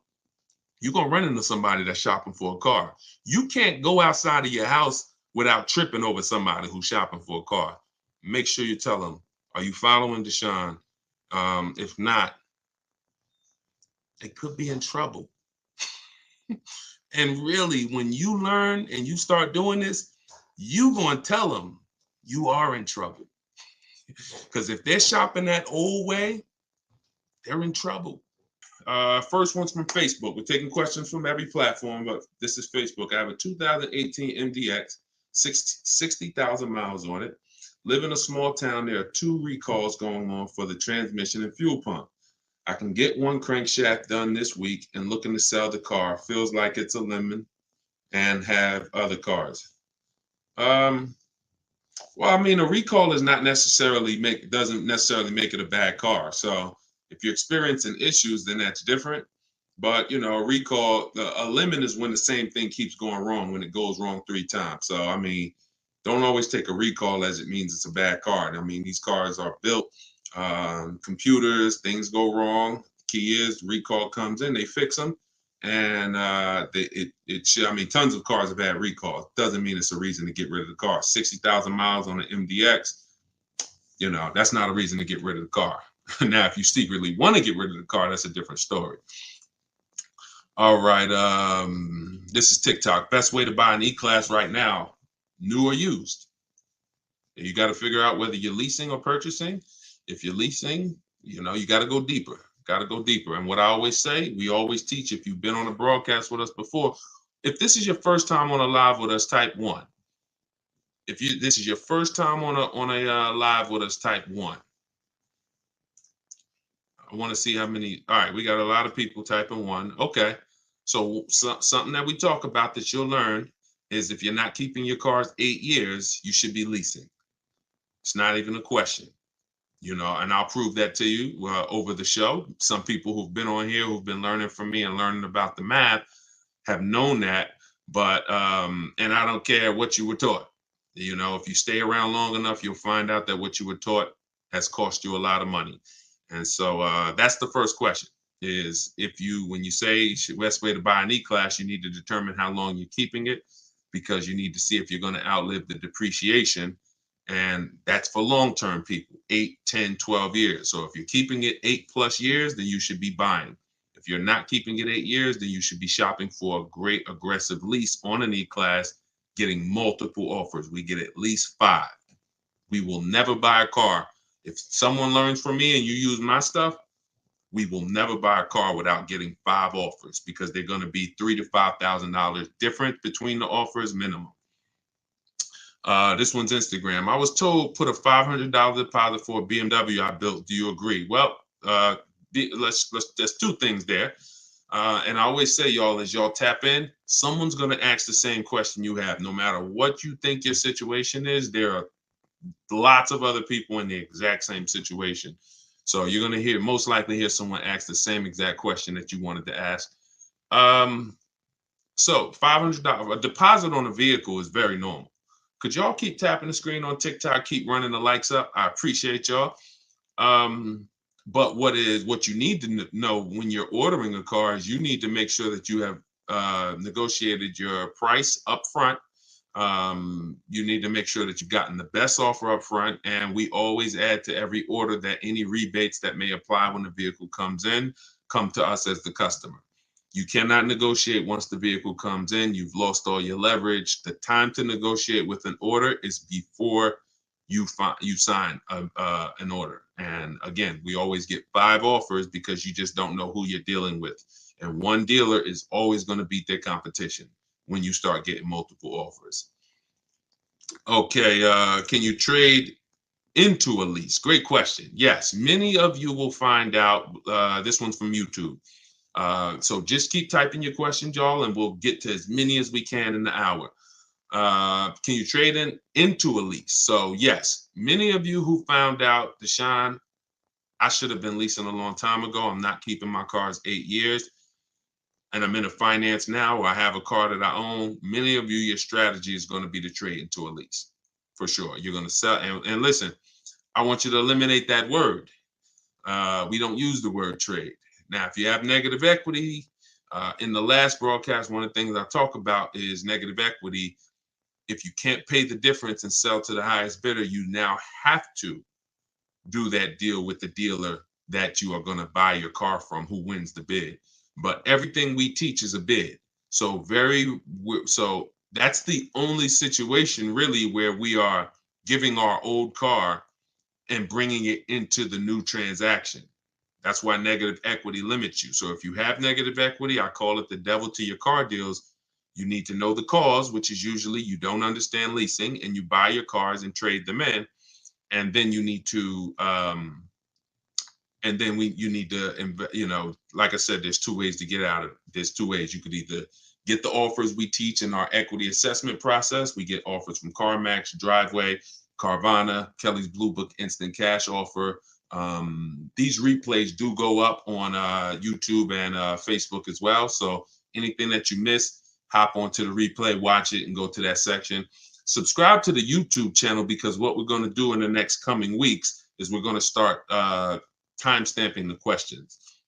So as we build it out, although you'll be able to tap in from every platform, if you want to watch a replay and say, okay, I want the answer to that question, you can only do that on YouTube. So we'll have that coming in the next couple weeks. But yeah, so that's what you're going to do. That's the only time we trade, is when there's a negative equity. Any other time, we're getting offers from the highest bidders online, and then whoever wins that bid gets our car, and then we're getting offers from the dealership for the car we want, multiple dealerships, and whoever wins that bid is who we buy our car from. That is how we maximize the money we save when we're buying, and that's how we make sure when we're selling our car, our lease. Who didn't know you could sell a lease? If you did not know you could sell a lease, type 1 in the comments. But we can't just keep typing ones. We got to come up with some different stuff. Type a question mark. You didn't know that you could sell a lease, or you didn't know, here's another one. You didn't know you could sell a car while you still have a loan on it. Some people were taught, you might have been taught, oh, I thought I had to wait for the title. I didn't know I could sell a car, because I would have people walk into the dealership and say, Deshone, that's the new one right there. I'm like, yeah, that's the 20, whatever. Just can't. Okay, I got 4 more payments. As soon as I pay off mine, I'm coming to get that. Horrible. Now I sit that person down, try to educate them on leasing, because you're running a race, paying off this car, and as soon as you pay it off, you're going to start a whole nother race on another car. So yes, you can, you can certainly. We never, now look, every lease doesn't have equity. So let's be clear on that. But we never return a lease to a dealership without doing an equity assessment, because many of you, unfortunately, especially all through the pandemic, you were taking leases back, and you were giving leases back that had money in them, or you were saying, okay, I know I have equity, but you got to work a deal for me. We don't let someone tell us how much equity we have. We get our payoff, and then we call and we get offers for our car. And we get our payoff from our bank or leasing company, and then we call and we get, we go online, we get online cash offers. That tells us how much equity we have. We don't let a dealer tell us how much equity we have at all. All right. This one's TikTok. Nissan said I can't sell my lease to anyone other than them. No, you can. Okay. See how wording, here's what's important about wording. Your third party restriction means you can sell to any Nissan dealer. So what we do after we get our online offers, we call and we get bids from Nissan dealer used car managers. It doesn't mean, you go in and you talk to one dealer, or the dealer you bought your car from, oh, they said I can't sell to anybody but you. First of all, every Nissan dealer is independently owned and operated. So what I want you to know, if you've ever thought that, some people didn't know, you're not going to, these dealers are all owned. See, when you think all of these Nissan dealers are one, that's why you don't make them compete. See, you've been taught, or you've been schooled to think, yo, these are all one dealer. Every Nissan dealer I drive by, that's Nissan. That's why some people say, I won't do business with Nissan. Had a bad experience with that dealer. They're all different. They're all independently owned and operated. And that's why when you start using what I'm teaching you, which is making people compete, you're going to see how different they are. Oh, this one's trying to beat this one. These 3 right here are all high. Matter of fact, all 5 of y'all are high, but this one over here that was 45 minutes away, he beat the price on all of y'all. That's what you got to understand. These dealers are independently owned and operated, but they've trained you to make you think they're not, so that you just keep coming to the one that's closest to you. But yes, we make those dealers, when we have we've had tons of people sell vehicles with third-party restrictions. You get bids from used car managers, because your Nissan might be worth 15 to this Nissan dealership. To this Nissan dealership, it's worth 16. To this one, it's worth 16.5. To this one, it's worth 17. And if you just go into one dealer and give them that car, you're leaving thousands of dollars on the table. And I'm only interested in talking to the people who are like, Deshone, I'm done leaving money on the table. If that's you, then just keep listening and unlearn what you've been taught. A big part of what you're going to do here is unlearn the bad advice. We're going to make sure of it. All right. Mike Kelly. This one's Facebook. Is there a source anywhere that will tell you any and all rebates available on the vehicle you're looking for? No. Nope. You must shop offers. If there was just, it'd be great to just know all public nope. Rebates, brand new cars and leases. There's nowhere you can go that say, oh, look, they have all these rebates. Example, like I talked about Sean, I pulled his deal. Sean is somebody that uses my stuff, and if you use my stuff, you get multiple offers. This was his F51, his F50 Lightning, $73,000 vehicle. Not only did the winning dealer save him $4,990, that's from the dealer, but through multiple offers, the rebates were revealed, 15.5. Now, You don't know if that's the real rebate. Could be 18. When I worked for Mercedes, I sold 2 Maybachs. The rebates on each of them was $20,000. So some people, I remember when a young lady named Shonda, she lives in California. She got a Volkswagen, she got a Volvo last year. She had to go to Southern California because they were blowing everybody away as far as the prices. She said, Deshaun, I'm taking a plane, $73 plane ticket, because the dealer in Southern California is saving me $3,000 above my best offer up here. And I said, well, sounds like a great plane trip. You're going to have a nice ride home. But what we saw was some deal, and this is regular. Some dealers will say, hey, we got $1,000 rebate. I included it. Some dealers, oh, it's a $2,000 rebate. I included it. You don't know what it is until you get 5 offers and then you see the best one. So there's no website that'll tell you what all the rebates are. Be nice. Thank you to everybody who gives gifts to and supports the broadcast, stars and all of that. And of course, thank you to everyone who's bought my new digital book, Car Shopping for People That Hate Car Shopping. Everything I'm teaching, everything on my videos all over social media is in there step by step so that you can have it all in one spot and you can use this for the rest of your life. It's a digital book, so I always update it when things change. And for our launch, you can get it for 75% off. It's normally $97, but in my TikTok bio for 30 minutes while you're on the show, you can get it for 75% off, or in my Instagram bio. All right, let's go to Instagram. Oh, let me post it for you guys here on Facebook and YouTube as well. Anybody who's watching on the TV, you can scan that QR code, or you can go to deshonsbook.com. Don't want to forget about you guys. Good to see you, Mike Kelly. All right, let's go. See, now look at this. This is the language that we got to get out of. Somebody said, Lexus just quoted me $1,065 for a lease, $58,000 car. Now, I don't know if this person just jumped on, but about 5 minutes ago, I was talking about Nissan. See how we talk about one dealer like it's the company? And see, that eliminates our ability to tap into multiple offers. Lexus didn't quote you anything. Lexus is the big company, Lexus USA, that makes cars and has a bank and has multiple franchise dealers. That's Lexus.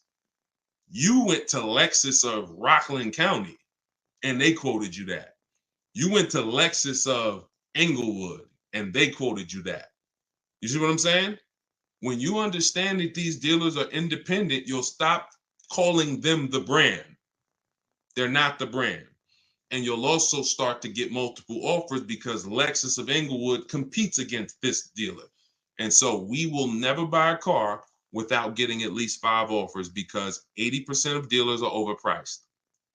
80% of dealers will sell you a car 3, 4, 5 grand above what their competition will. 10 grand, doesn't matter, as much as they can get. 20% will blow their competition prices away. And that's who we find, and that's who we buy from. And we do that right here from home. Now, you're welcome to do it the manual way. You can call a bunch of Lexus dealers, ask for the sales manager, get multiple offers, tell them everything that you need so that they can give you a quote. You're more than welcome to do that. I do it online. I have the strategy I call it 25 to 5. We connect with 25 dealers, one, because I want to shop out of all their inventory. When you're buying or leasing a brand new car, you want to shop out of all these dealers' inventories so that we don't have to hear, oh, I don't have that color.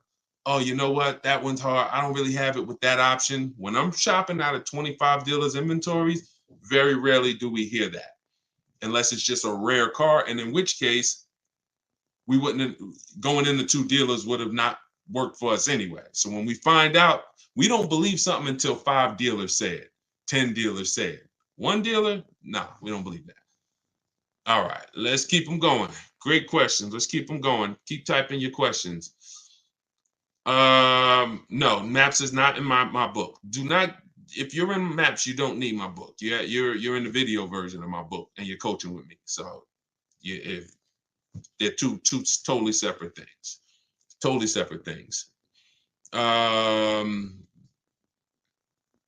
you just came from the masterclass. Okay, so you're choosing if you want to join MAPS. It's up to you. It's up to you. Or you can get the book. It's up to you. I provide the information. I don't hold back information. It just depends on what experience you want. You can come on here and let's ask questions, and I'm gonna give you the strategy. You can try to remember them. You can watch all my videos. You can get the book if you want it all in one spot. It's totally up to you. As long as you get the information and shop right, that's all I care about. Is it better to lease or own a car? Monica, this is a great question. And I told you guys, someone's going to ask the same question as you. This is the first. Okay, so I'm going to give you the formula that will save you the money that you need to save and will forever answer the question of should I lease or buy this next car?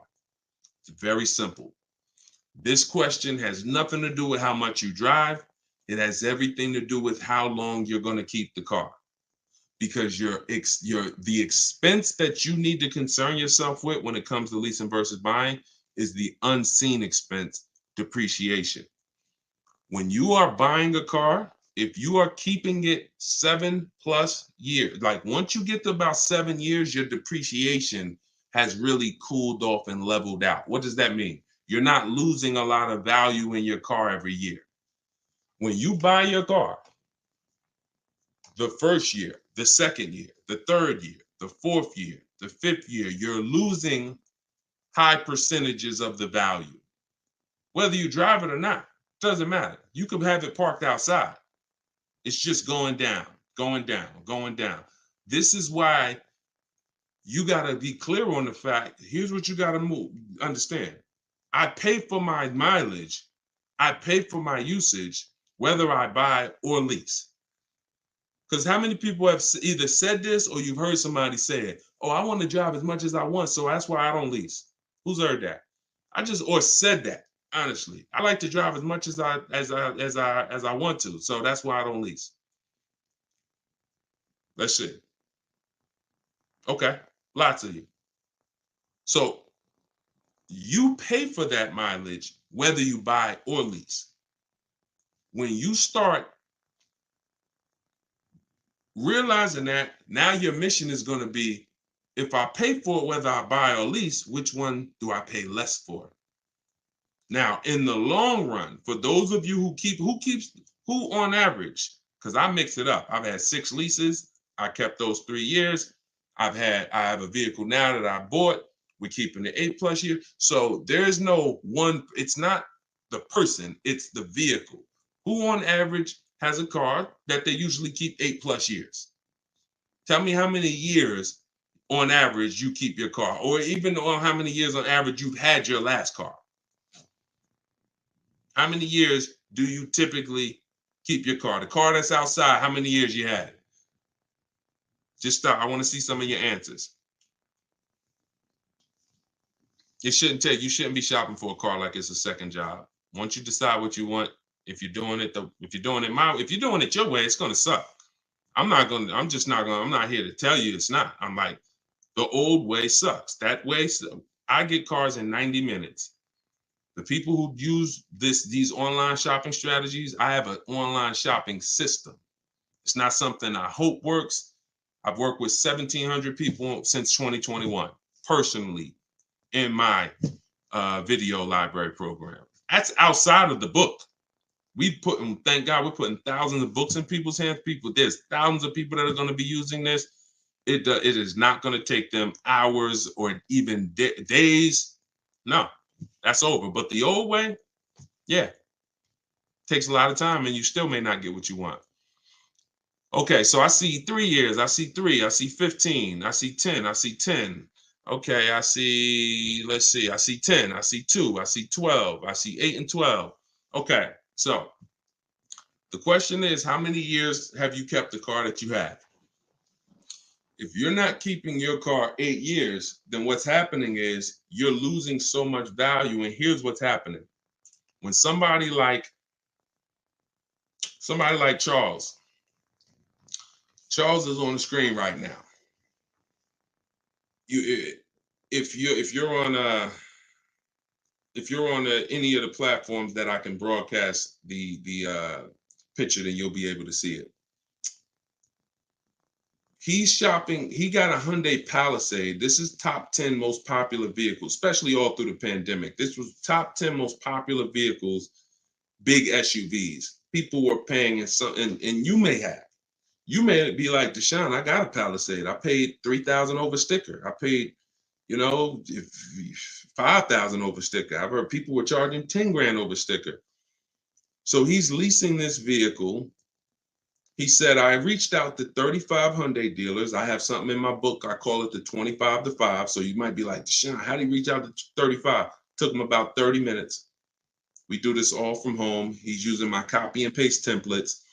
He said, I reached out to 35 Hyundai dealers. I got 10 quotes back. The offers range from, and this is important because when you properly shop offers, you're going to see a big spread. If you don't see a big spread when you're shopping offers, you did not shop right. That's used cars. Whenever I'm buying a used car, the car I bought, it was 31 grand. I saw vehicles from 31 up to 37, 38.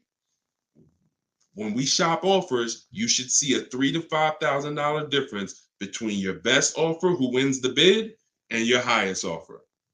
That's when you know you shop correct. So he said the offers were between 1.23 and 1.66. I'm a high mileage driver, so he adjusts the mileage after, but his payment on a $48,000, $48,595 Palisade is $597. They told you that leasing was like renting. One of the worst things you heard. Who's heard that? Leasing was like renting. Renting a car is hundreds of dollars per day in most cases. Leasing a car is pennies on the dollar when you get great leases. And don't pay attention. He gave them $597. We always shop our lease deals with only first month's payment due at signing. So don't listen to the advertisements. Don't listen. Pretty much, if you're going to do what I'm telling you to do, you got to stop listening to everything but me. And that's not egotistical. Try what I'm telling you. But if you start listening to people, oh, it's no deals out here. Not for you, there isn't, because you're using old strategies. Oh, man, I went to all these dealers, man. Nobody want to make a deal. For you.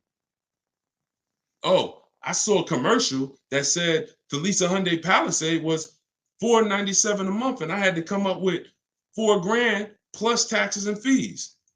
We don't look at those. So for real, if you're going to do this and you want to save the money that Charles is saving and that a bunch of other people I'll show you are saving, you can't listen to none of that stuff. None of that is deals. That's noise. Deals are not advertised. This, they will never advertise. You will never see, come drive a Hyundai Palisade, $50,000 vehicle, $597 a month, no money due at signing, and that includes tax. You'll never see it. That's a real deal. Real deals are not advertised. And if you're not keeping your cars 8 years, somebody like Charles, who's learned to lease, he's paying so much less than you. So there's two ways to win with buying cars. You're either going to keep them a long time, 8+ years, so you can outlive all this depreciation, all that money you're going to lose, or you're going to get great lease deals. But there's this group of people you're stuck in between. You like, some of you buy and keep. Look at all the people on here who put 10 years, 10 years. Those are people you won. You kept a vehicle 10 years, even if you overpaid for it a little bit, you still won. Because the long-term wins, the long-term value will exceed anything that you might have overpaid for. Now, if you got a crazy deal and crazy huge discount, even better. Those are the people who will win. But the leasers who get great lease deals, you win. But the people who you're stuck in between, you buy your cars and then you trade them in. 2, 3, 4, 5 years, 6 years. You haven't picked a side. You won't lease and then you won't keep. And you're destined to lose if you're in there. There's another group of people who are losing. You lease and then you buy the vehicle. Stuck in between. You're losing. And it's time to stop. Because, well, anyway, let's go. Let's keep the questions coming. Somebody on Instagram said he can't hear me. How's the volume on Instagram? Can y'all give me a clear? Is it him or is it me? Let me know. All right, come on. Let's keep the questions rolling. Have any bad credit questions been answered yet? There's no bad questions that have been asked. Okay, good. It's clear. So check your audio, man. Check your audio. What credit score do you need, and what is your, and well, in my book is a plan for every credit score. Like if I couldn't lease, I'd be setting myself up for a lease. If I needed a vehicle right now, well, first of all, let's say I don't have the credit to lease right now and I don't need a vehicle. See, who knows that there's a very big difference between need a car and want a car? Who knows that? Very big difference. Sometimes you could mix those up. Yeah, I want a car. Do I need a car? That's different. If your car was stolen, totaled, you need a car. If you're just like, you know what? I'm looking around, I want a new car. You want a car. Now, if you have the credit, great. But if you know that based on what you're going to learn or what you've learned so far, I've got tons of broadcasts. We've talked about leasing. We're never going to stop talking about people who don't keep their cars 8 years. You're breaking the 8-year rule and you should be leasing. If I could qualify for a lease and I needed a car, I'm getting an inexpensive car that I can use to build credit. That's my only it's only two purposes for that car. If I know I should be leasing, Deshone, I want to drive these brand new cars. I want to pay these pennies on the dollar. I want these low payments and everything, but my credit's not there and I need a car. Then I'm getting me the least expensive car I could get a loan on. It's going to be for two purposes: to get me where I need to go and to build credit so I can lease in 2 years. Now, if you go out and you get a $20,000 or $30,000 car and pay 20% interest rate on it, you won't be leasing in 2 years because that car is going to have so much negative equity. When in 2 years, when you go to try to switch it and sell it, you're going to see I owe too much, and now that's going to blow out my lease deal. I would have got a great lease deal, but I still owe daggone $23,000 on that Scat Pack that was 9 years old with 90,000 miles. It's your choice. You could set yourself up or you could set yourself back. All right. Let's go. We're paying $20,000 down on a new car for $55K. Be advisable. Nikki, great question. Nikki asks, I always say, y'all, if you stay on long enough, somebody else is going to ask the same question you have because many of you are in the same situation. There's no one on here. I don't care what you think. Your situation is not unique. It's not unique. Millions of people a year buy cars. And many of you are in the exact same situation. So you're going to hear your question. Now, she said, would paying 20 grand as a down payment on a brand new car for $55K be advisable? If you plan to keep the car 8+ years, then sure. There's nothing wrong. See, I want you to look at down payment money when you're buying, like paying cash. People weigh it the same. What's the rate? What am I doing with my money? So let's say the interest rate, before we buy any car, we always check to see is there any special interest rates. 0%, 0.99%, 1.99, especially in the days where interest rates are high. We check this. We check this anyway, but it doesn't matter. Interest rates could be super low. We're still going to check this. So some people will say, if the money is very cheap, then I'm not going to put much money down if my money is working for me. So let's just say you got 20 grand under the mattress or in a safe, then that money's not working for you. It's just cash. So you may not care about throwing it at the car.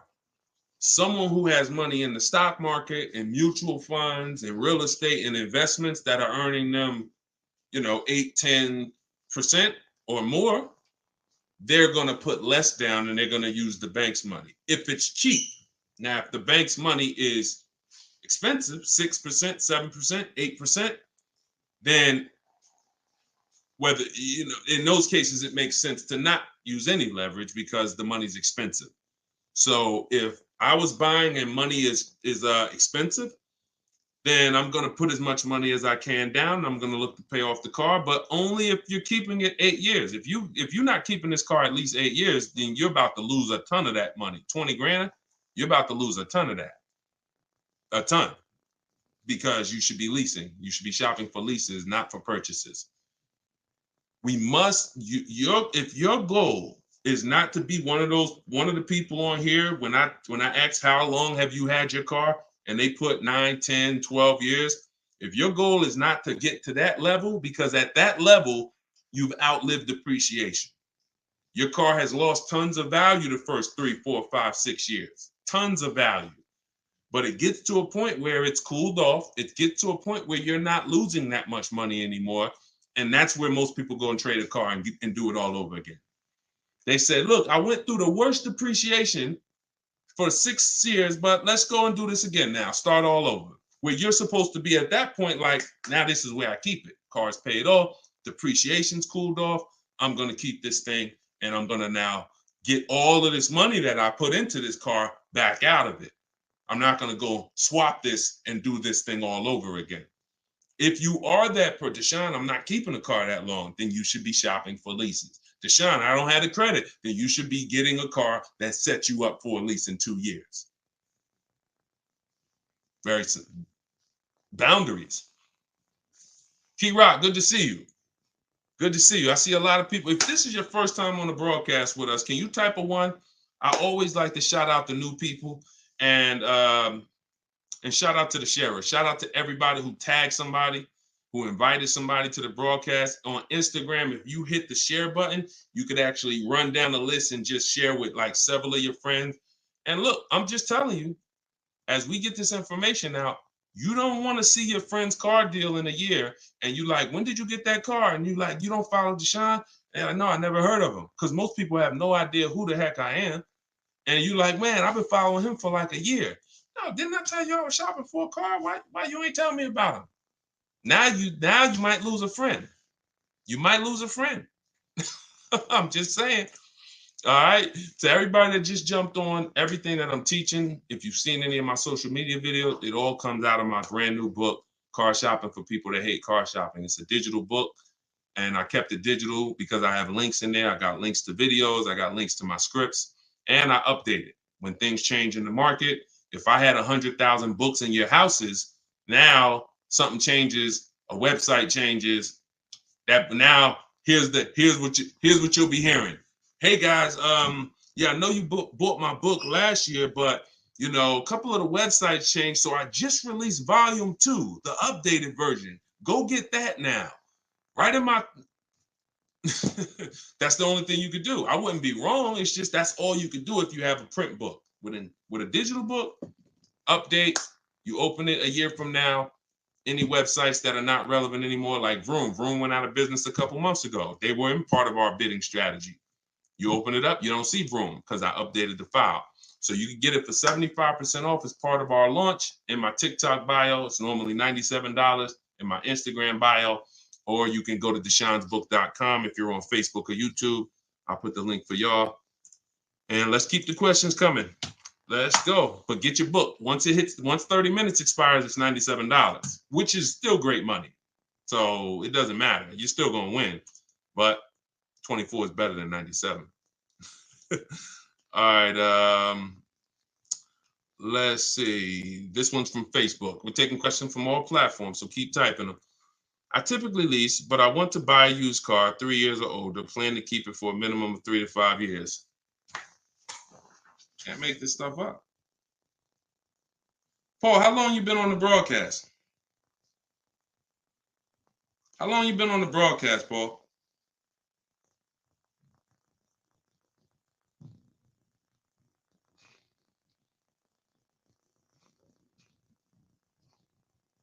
So if you've been on the broadcast for 10 minutes, how didn't you just hear me talk about if you're not keeping your car 8 years, you shouldn't be purchasing?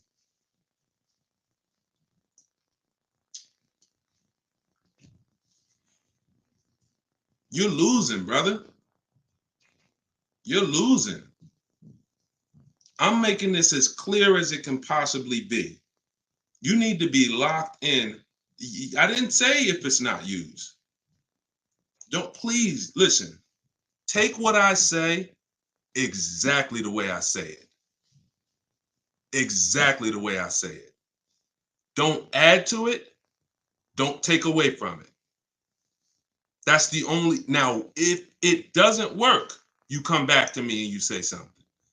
But if I'm teaching you something that I would, and I hate this, 90% of people are doing incorrectly, then in order for you to really win, you got to be totally locked into the details, bro. Like we talking numbers, we talking financial, like we talk. So you got to be in. And look, because this is new for you, you might have to be like, all right, D, I got to go back and I got to rewatch the broadcast. But as long as I have laid this out for y'all in a way where I don't want you thinking, because this is an industry that I've been in for now total 2006, we're going on 18 years now. And I know that in order for you to win, all of you, I have to make this in a way where you guys don't have to think. Because the minute you start, I got to think and I got to remember, what should I say there? I'm setting you up for failure. So best thing is just, if you hear Deshone say this, lock it in as a rule, especially if I say it's a rule, like the 8-year rule. And the 8-year rule is this. This is step 1 in my book. My book is 7 steps. Step 1 is the most important question. How many years are you keeping the car? Why is that the most important question? Because that's going to determine whether you buy or lease. If you answer that question and say 8 years, you're buying. If you say 3 years, you're leasing. 8-year rule. 8-year rule. If I'm not buying if I'm not keeping 8 years, I shouldn't be buying. And I don't care how much money I save. If I buy when I should have leased, it does not matter how much money I save. Let's go back to one of these lease deals. Let's look at Danielle. Danielle is driving a $44,000 Audi. She's paying $550 a month. Let's just say somebody went in to buy that same Audi. Y'all, shout out to y'all liking this, tapping the screen on TikTok. I appreciate y'all shooting the likes up. Let's just say Danielle, who leased this Audi for $550 a month, that's all she gave them, $550. She drove off.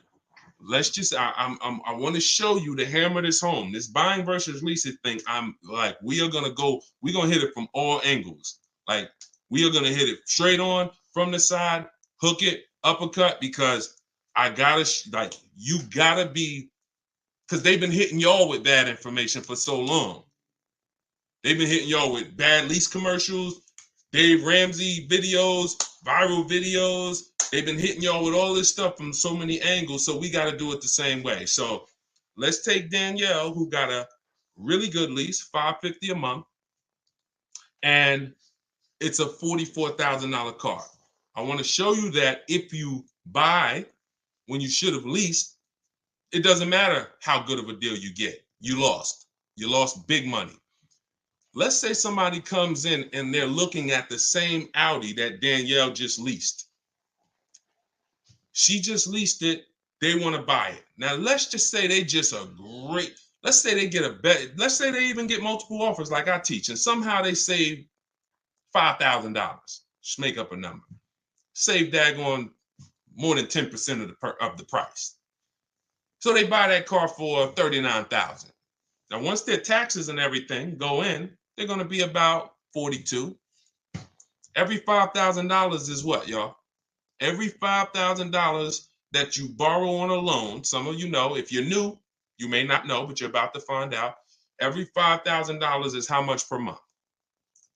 So this person came in, they used their skills, they might have used the negotiator, or they used my strategy, got bids. They end up getting a $45,000 Audi, $44,000 Audi for $39,000. Now they're going to finance about $42,000. There we go. Thanks, MK. Every 100, it's $100. So where does that put them per month? 42, about $830. Yeah, but he saved $5,000. Matter of fact, no, man, he stole a car. He saved $10,000. He went in, got the brand new Audi A3, saved $10,000. They just wanted to give him a price no one else in the country has ever gotten. We want to give you a price no one else in this world has ever paid. Take $10,000 off that. Instead of $44,000, sell it to him for $34,000. My God, I really won with this. Now, Danielle drove off at 550. He gets it for 34, taxes and everything. He's about 38. Every $5,000, $100 a month. What's his payment? 38, 750.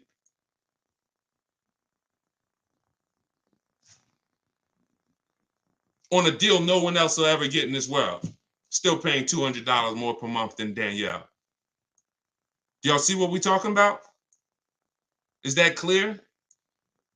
That's why the first question, how many years are you going to keep the car, which is the leasing versus buying question, the 8-year rule question, is where your deal foundation. Let's say somebody says, you know what, Deshone, I'm not buying new. I'm going to buy a pre-owned one. Okay, you're going to buy a pre-owned Audi? You're not keeping it though. Nah, I ain't going to keep it. I'll keep it about 5 years. Okay. And you're not going to lease it. Nah, I don't believe in leasing. Okay. Danielle drives off in her brand new Audi 550. This person comes, let's say a brand new 44. What's a good price on a 3-year-old one? I want to ask y'all, because I'm not going to leave nothing to chance. I want to show you that no matter how you slice it from logic, it's no way to win when you should have leased, but you bought. So let's say brand new one's 44. How much is a used one? Good deal on a used one. Brand new car, 44,000. 3-year-old one. What's a good price on a 3-year-old one? Let's be conservative. What we think? What we think? Y'all take some time, think about it, because it's something you got to. 3-year-old Audi, brand new was 44. What should a pre-owned one be? Can we say, okay, I was going to say 28, Mike. Mike said 30. The Don said 30. That's fair. 27. So let's call it anywhere in there, right? Let's go with the lowest one. Pre-owned one shouldn't be 40. Stick around. If the car is brand new 40, then at 44, then the pre-owned one shouldn't be 40 for 3 years old. Stay here, okay? Stay here. We're gonna make sure that you save money, but let's just go deep. Let's just say the lowest number somebody called out on this broadcast is what the person gets it for, $27,000. $27,000 tax, put them about 30. Every $5,000, how much a month? $100. What's their payment? $600. Is it clicking? If it's clicking, we just compared a good lease deal that Danielle got, what's coming out of her house, what she's driving. Danielle pulls up to next to two people. Let's just say they all at the traffic light. 3 Audi A3s at a traffic light. Danielle in the middle. This woman over here, she bought hers, got a great deal on it. And this used one over here. Danielle's paying $550 for a brand new one. Person to her right bought it, paying, what was it? What was the person who bought the new one paying a month? Was it 8? It was 8, right? And the person to our left who's driving the used one, 3 years old, 1 year left on the warranty, is paying 6. This is why I fight for you to understand. This is how you got to understand. So when you think about it, and some of you might be saying to yourself, Dad, Deshone, I haven't kept my cars 8 years. That's me. So what are you going to do now? I wish that I could meet you where you're at and be like, hey, you're doing so good with these cars. You're just saving all the money you should be saving. You know, you're just killing it. But let me show you how to do a little better. I wish that was like, that'd be easier to deliver. That's not me. That's not what I'm here for. I'm here I got to deliver the bad news first. I'm from an industry that taught you how to do things wrong. And then you got influencers who talk about cars, who know nothing about financial strategies with cars. They done gave you strategies that have failed you. So I got to come in and tell you, yo, that was all wrong. Now it hurts because you're like, Dad, I lost money. But I'm the only one that's going to give you something that say, all right, you lost the money, but you still got a couple more cars left. We still got your family. You still got your friends. We could win from now on. So that is the rule. If you are not keeping your cars 8 years, doesn't matter you buy, doesn't matter new cars, used cars. When you say, I want a new car, if you ain't keeping it 8 years, you should be shopping for great lease deals all day long. You're going to keep tons of money in your pocket. You're going to drive the best cars. Now, if you're like the opposite, Deshone, I'm keeping my cars 8, 10 years, then you shouldn't even be thinking about leasing. Now, that doesn't mean that's your family, because your child might be, or your spouse might be, you know, man, I don't want to keep this one 8 years. Okay, then your spouse should be getting a lease and you should be getting a purchase. Every car could be different. All right. Everybody getting value out of this? If you're getting value, type $signs. If you're getting value, I know, look, I don't mind. I'm from an industry of confrontation, so I don't mind coming in and having the latest down. But here's what I do know. A year from now, 5 years from now, you're going to be like, man, I'm glad I learned how to do this thing right. Outside of the bidding, outside of the getting, how we shop, that's one thing. We get bids. You're going to love that. You're not going to be doing this negotiations anymore. If you're not a good negotiator, type not good. If you're not a good negotiator, type not good. I'm going to show you how bids is going to save you all the money. Danielle didn't, she's not negotiating. She didn't negotiate for this $550 a month. She sat at home, she got bids. Sat at home, did all her deals, made people bid for her business. Did all her counter offers that I told her how to do online, email. They ain't got to talk to nobody. That's how you win. When you're typing Deshone not good, you win by making people bid. All right? That's how you do. But outside of how we get deals, the leasing versus buying, that's the foundation of the deal. And if your deal's on the wrong foundation, you can't get a good deal. So the first thing you always got to do, put your deal on the right foundation.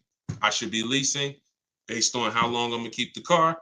I should be buying based on how long I'm going to keep my car.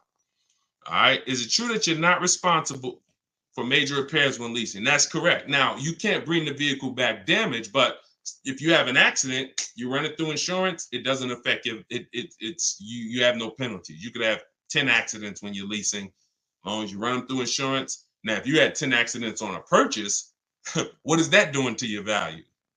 You owned your car, you got 10 accidents. If you lease, you don't have to worry about it. Let me put my banner back up for those of you who just jumped on, or those of you who are like Deshone. I need that book. What's the name of it? My new digital book is called Car Shopping for People That Hate Car Shopping. It is not just leasing versus buying like I just broke down, but also how we shop and make dealers bid for our business, how we make banks bid and credit unions bid, and how we make buyers bid. We don't trade cars. So everything is in there, and you can get it for 75% off. It's normally $97. It'll be in your inbox in literally 10 minutes or less, really like 3-4 minutes. You can get it in my TikTok bio, but it's only 75% off for 30 minutes. Once it goes to zero, it goes back to $97, which is still a great price. Or you can get it in my Instagram bio, click that website, and grab your copy for 75% off. But yeah, when leasing, here's the key. When leasing, you may have heard that with leasing, oh, the car has to be perfect. Absolutely not true. Many leasing companies have something called the credit card rule. So if a scratch could be covered by a credit card, they're not going to charge you. They allow for normal wear and tear. No bank, no leasing company expects you to bring a car back in 3 years looking like it just left the showroom. They allow for normal wear and tear. These are your dings. These are your brush scratches. You're in a shopping mall, somebody opens their car, dings your car, allowable. What's going to be billed is things that would be billed if you own the car and was trying to sell it. See, if you own the car, people wouldn't be looking at that stuff saying, oh, I'm not buying it. Look, you got that little ding there. No, it doesn't affect your value that much. Now, if you came and the tires were bald, well, that affects your value.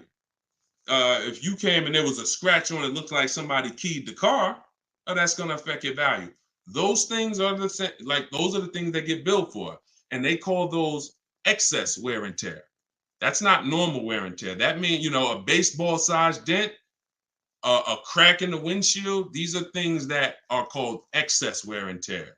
So, if you're getting billed for damage on your lease, it's because you've really gone outside of normal wear and tear. But the car does not need to be perfect. The car does absolutely not need to be perfect. They allow for normal wear and tear on a lease. Okay, let's see. Hold on. All right, we got a little more time. Let's keep it going. Jay, I have the book. Use it. Congrats. Use it and win. And please, everyone who has the book, please DM me. I don't see DMs, so I'm not even gonna say DM.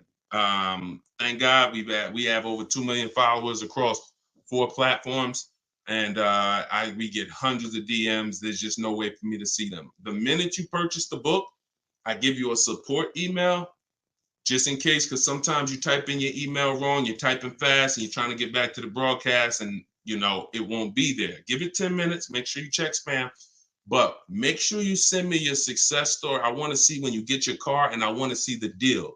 See, this is the difference when you start getting great deals. I'm going to tell you how different this is going to be. You're going to be just as excited about the deal as the car. See, people, if you don't know how to get great deals, you don't broadcast the deal. You just say, oh, look at my new car. When you start getting incredible deals, Danielle, when you start getting deals like this, and it's not just leases. We got tons of people who got purchase deals too. Like I showed Sean. Sean's getting an F-150. Look, he's getting an F-150 Lightning XLT. He sent me this a couple days ago. $73,000 MSRP. He's getting $20,000. He's getting over $21. He's getting over $20,000 off. He's purchasing that, keeping that truck. So when you start getting stuff like this, you're going to broadcast the deal. So you're going to be so excited. Yo, not only did I get this great car, look at what I did. So send me that. Deshone, look at what I just paid for this. Yo, look at this lease deal I just got. Deshone, look at this used car. Look how much I just saved from the original MSRP. That's when you are confident in the deals. Because I know you buy your cars and you don't want to talk numbers. Most people will not send me numbers. Most people will not send me numbers. I've been on social media now for May 2021, going on 3 years. Very rarely do I get a deal that somebody bought. You don't have confidence in the deal. And no one wants to hear that you overpaid. So, but now, oh, you'll be emailing me. Deshone, look at this price. Yeah, I stole this car. Look at this, Deshone. This was the lowest out of all the offers. And that's what I want.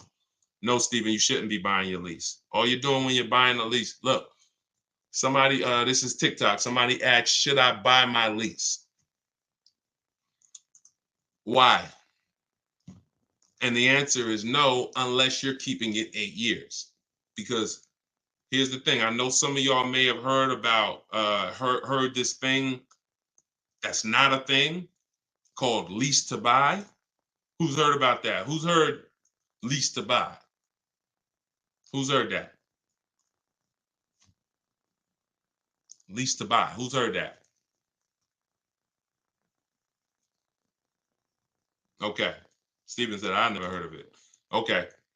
What it is people will lease their car, turn around and buy it. We don't do that because you've already had the car for 3 years. And what you're doing is it goes back to not picking out. If you say all you're doing when you buy a lease is buying a used car, that's it. If you look at it the exact same way, that is exactly what it is. So when you look at it that way, now what you're asking yourself is, Deshone, should I buy a used car or should I lease a new car? Now, if you tell me you're keeping it 8+ years, then buy the used car. That's the only thing you're doing when you buy your lease. You're buying a used car. People used to come into the dealership. It was one of the least exciting things that I ever did. I'm gonna tell you why. And I would try to make it exciting. It never was. People come in. I set up the appointment for them to come buy their lease out. They wouldn't listen to me in some cases. Now, again, if you're keeping the car forever, if you say, Deshone, I love this car, you know what? I leased it for 3 years. I could see myself keeping it for another 8 to 10. Easy. I love this car. Then buy it. 100%. But a lot of time, nope, it wasn't. They come in and they just like, oh, I don't feel like shopping, or hey, whatever reason, they buy the lease. They come out of the office and I'm like, all right, hey, paperwork's done, because you're literally starting another loan, or you're laying out a good financial check for a car you've been driving for 3 years. At least when you lease, at least when you buy a used car, it's a different car, So it's like there's some excitement there. It's new to you. It's new to me.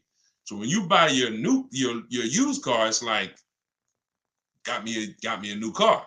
It's pre-owned, but it's when you buy your lease, you come out of that office and you're like, dang, I just signed up for 5 years of payments on a car that I already been paying on for 3 years.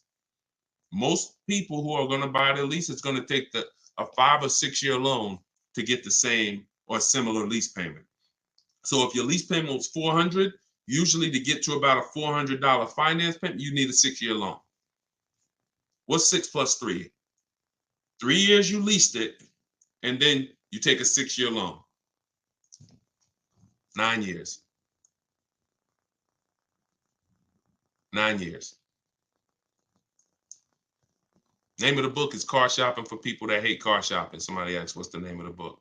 So anybody on here, you all are smart adult.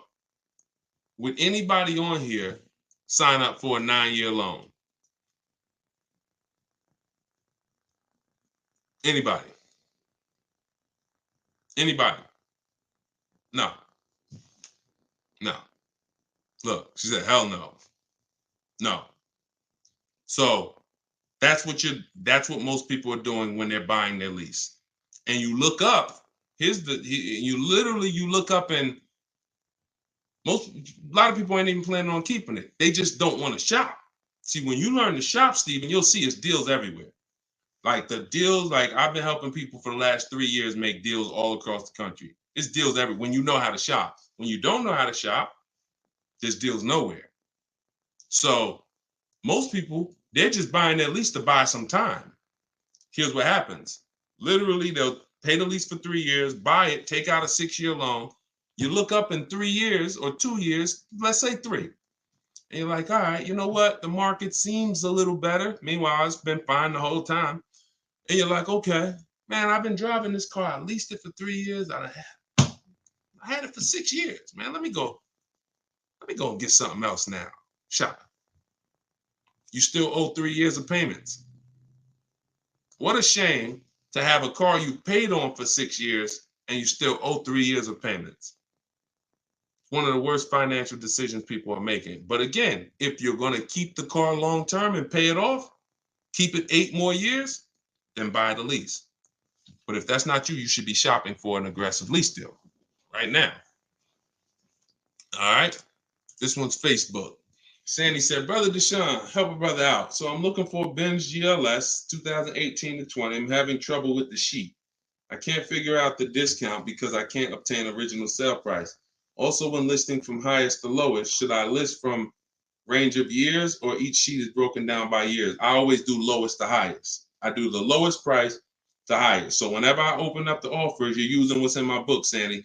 You just open up, once you have the marketplaces, you create your account, you open them all up, and then you're sorting lowest to highest, because you can't. Who knows what we're trying to do when it comes to market value? Who remembers? What's the only thing important for us when it comes to market value? Let's see. And you know what? We've been getting a lot of new people on here every broadcast, so I can't even ask that. I can't even ask that because, a lot of people on here for the first time. Yes, Mike called it. Yes, below market. So that's the only thing. So how do you get a below market used car? You gotta know what the market is. So when you open up those tabs, Sandy, you're going from lowest to highest because you need to see what the low side of the market is. Doesn't matter the year. I won't sort for the year. I will sort for the lowest value in the market, because if you've done the perfect budget calculator, which is in step 3, that's going to tell you, it's going to give you those goals of how much you can spend on a car with taxes and everything. And so when you have those goals, now what you're looking for is, I'll go lowest to highest, But if I see a 19 or something that I like, then I'll go with that because I know it's within my budget. So I just need to know what the lowest price in the market is. Now you could also do it by year. You want to do all the 18s, you could do that. You want to do all the 19s, you can do that. If you have, because what I would do is I look for the newest year first. So if I was looking 18 to 20, I'm trying to see is there a 20 in my budget? And then if I don't see it, all right, now let me add 19s. Is there a 19 in my budget? And then I go into 18. I'm only going older when I need to, not just from the start. I'm starting with the newest vehicle and seeing, can I get a great quality vehicle, new as possible, in that budget? And then if I can't, then I'm going to open it up to additional years. And when it comes to getting the MSRP, there's 3 ways to do it. You can try Get Clutch. I'm going to give you this website.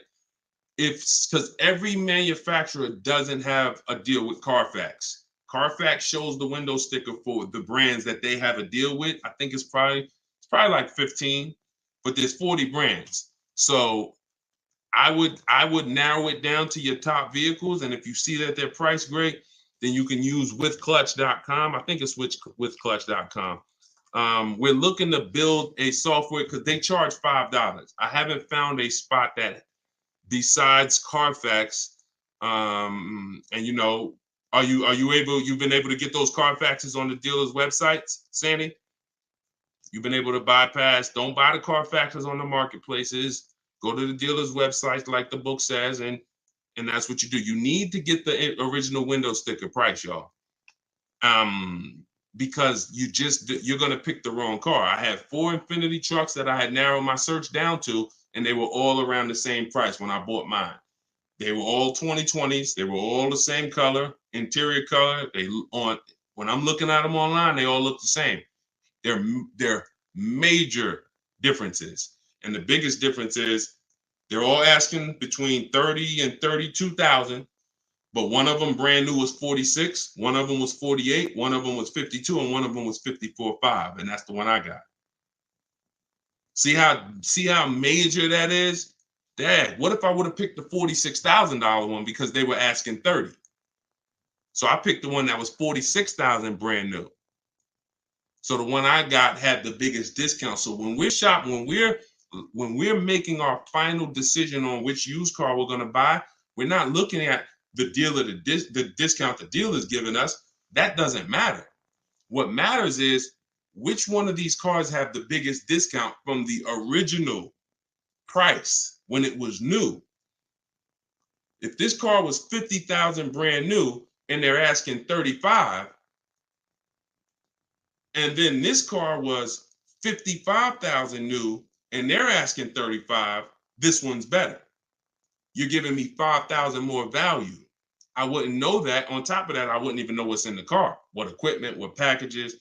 So I need to know that to be able to make the best decision. We shop different. We shop different. Normally in the left-hand corner under original MSRP. Oh, wait, I couldn't see that. All right, let's see. Anything on Instagram? We got a couple more minutes and then we'll wrap. Shout out to everybody who got my new book. Use it. Use it. I don't even say read it. That's not a book you read. That's a book you use. It's a step-by-step action guide. Do this. Then do this. Then go here. Then type this in. And when you get to step 7, because it's 7 steps to saving time, money, and avoiding dealerships, when you get to step 7 is delivery. So when you get to step 7, I'm congratulating you. Good job. You stuck to the process. You saved money. Enjoy. Like, let's make sure delivery goes smooth. You shouldn't be reading step 7 and then saying, all right, I read the whole book. Now let me go back and car shop. No, that's not the way this book is. It's action guide. Normally $97. If you haven't visited the site yet, you can still get it for 75% off for 30 minutes as part of our official book launch. It'll be in your inbox in a matter of minutes. You go to my TikTok bio and grab yours. You can go to my Instagram bio and grab yours. And you'll have everything I teach in one spot, step by step. All right. I need this. Perfect. Now it makes sense. I was confused. You're the man. Appreciate you. Use it. I'm excited for you. Just stick to the process, and you know, stay in the boundaries. You'll be just fine. It's different when you're operating with a plan. New here. Is this the help to when buying a car or selling? No, we're not. You're talking about selling cars as like a car salesman? No, we talk about buying and leasing cars, like, and how to get great deals. The book is normally $97. Somebody said, how much is the book? It's normally $97. That's the price it will be. That's the price it was before we launched it. And for our launch, it's 75% off. So if you get there before the timer is before 30 minutes, you get it for $24. And $97 is a great price, because you'll look back on it. If you use this book will save you. This book's probably worth $5,000, $10,000. It's worth $5,000 each car you get, I would think. So depends on how many cars you're gonna get.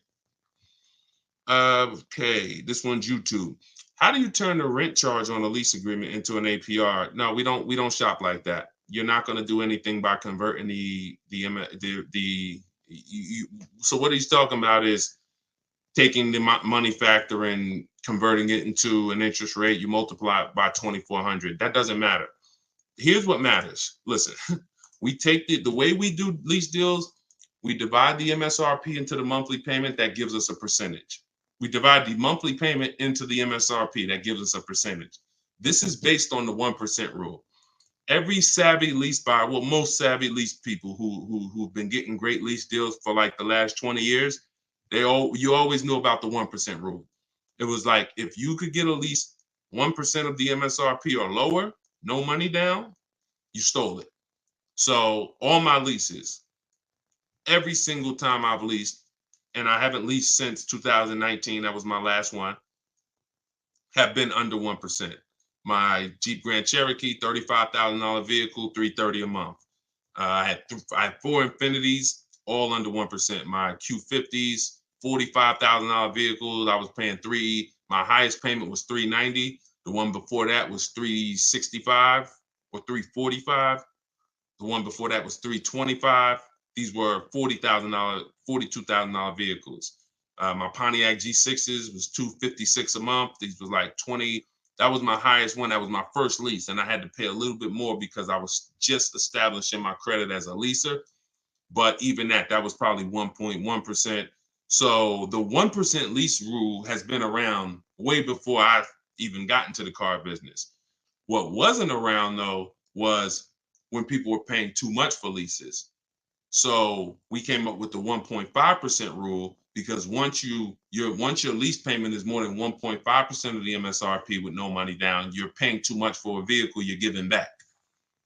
So lots of people, especially through the pandemic, I was making videos, people were making videos, hey, you really should explore leasing. No one was telling you guys how to make sure you weren't overpaying for the lease. Now, that doesn't mean it's a great deal. Like, that was like the max, 2 extremes. 1%, I stole a vehicle. 1.5%, I overpaid. So somewhere in between here is good deals. So when you look at this and you're like, okay, you know, lease deals. What was the question? Oh, no, it wasn't Stephen. It wasn't leasing seems so costly now. Somebody had said something. How'd I get on that subject?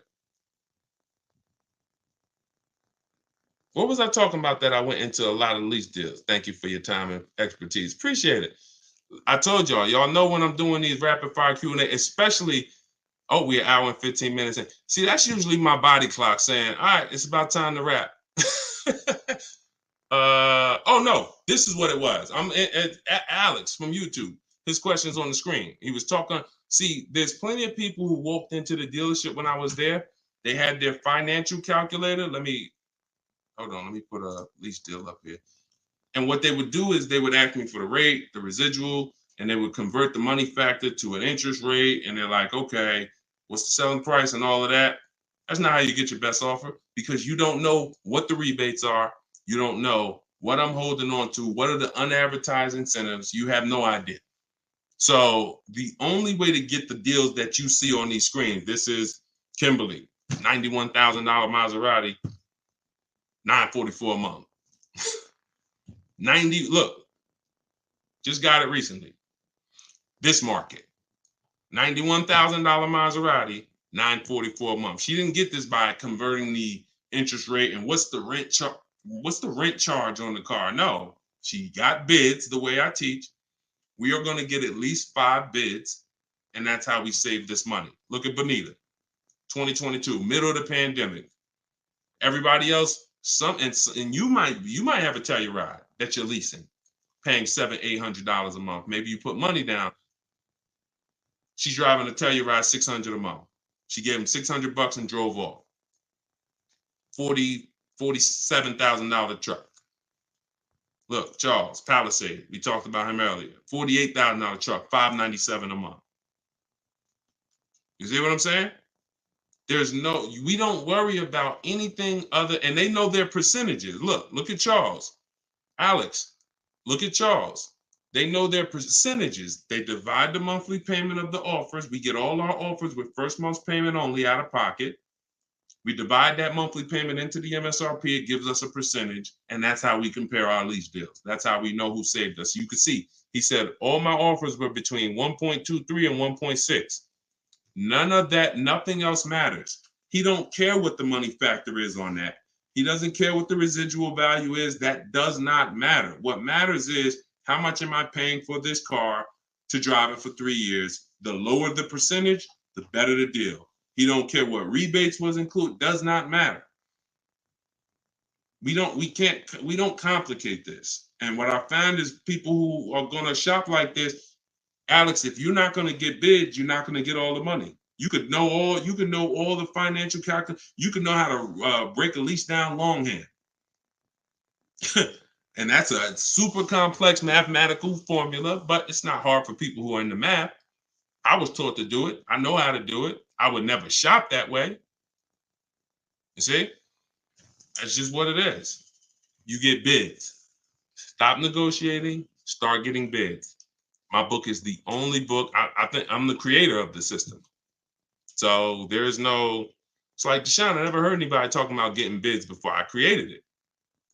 I created the 8-year rule. I'm not teaching. I'm fortunate, thank you, Lord, that everything that I teach outside of standard like math is stuff that I created. The 8-year rule, that's me sitting down and saying, okay, when's the cutoff when a person who purchases starts to win based on depreciation? 8 years. What's the cutoff when a person pays too much for a lease compared to someone who bought and now they're giving the car back? They paid too much, 1.5%. So the bidding system that we use, it's not something I learned, it's something that I created. That's why I say test it. That's what my entire book is. Car shopping for people that hate car shopping. 7 steps to saving time, money, and avoiding dealerships. I don't want you in a dealership for more than 30 minutes. If you use what I'm teaching you, you won't be. So, all right, y'all. We've been on here for 1 hour and 20 minutes today. Go grab your book if you want it. If not, I'll see you in the next broadcast. For those of you who have the book, if you just jumped on here like, Deshone, what book are you talking about? You can go watch the live broadcast. It's on YouTube. Once I wrap it up, you'll see it on YouTube. Go watch the live. You're going to see tons of questions that you would have asked. We answered those. And you can watch it on Facebook or you can watch it on YouTube. But my new digital book is called Car Shopping for People That Hate Car Shopping. Everything that I teach in the broadcast is out of that book. It's out of my strategies. It's learning to make people bid for your business, not negotiate. You don't want to negotiate for deal. You can't negotiate for your best deal. That's like you walking in and needing a TV and walking into Walmart and going back and forth. You're better off just staying at home and just going on all the websites that have TVs. When you start seeing that all these dealers are ready to compete for your business and that 80% of them are going to be overpriced, it's going to shock you. Those same dealers you've been buying from for 2, 3, 4 decades, your family been buying from, they're not going to want to compete. Their prices are going to be higher. Sometimes they'll win the bid. But when you start making them bid, you're going to see that the relationship's going to change. That's why we don't have relationships with our car salesmen.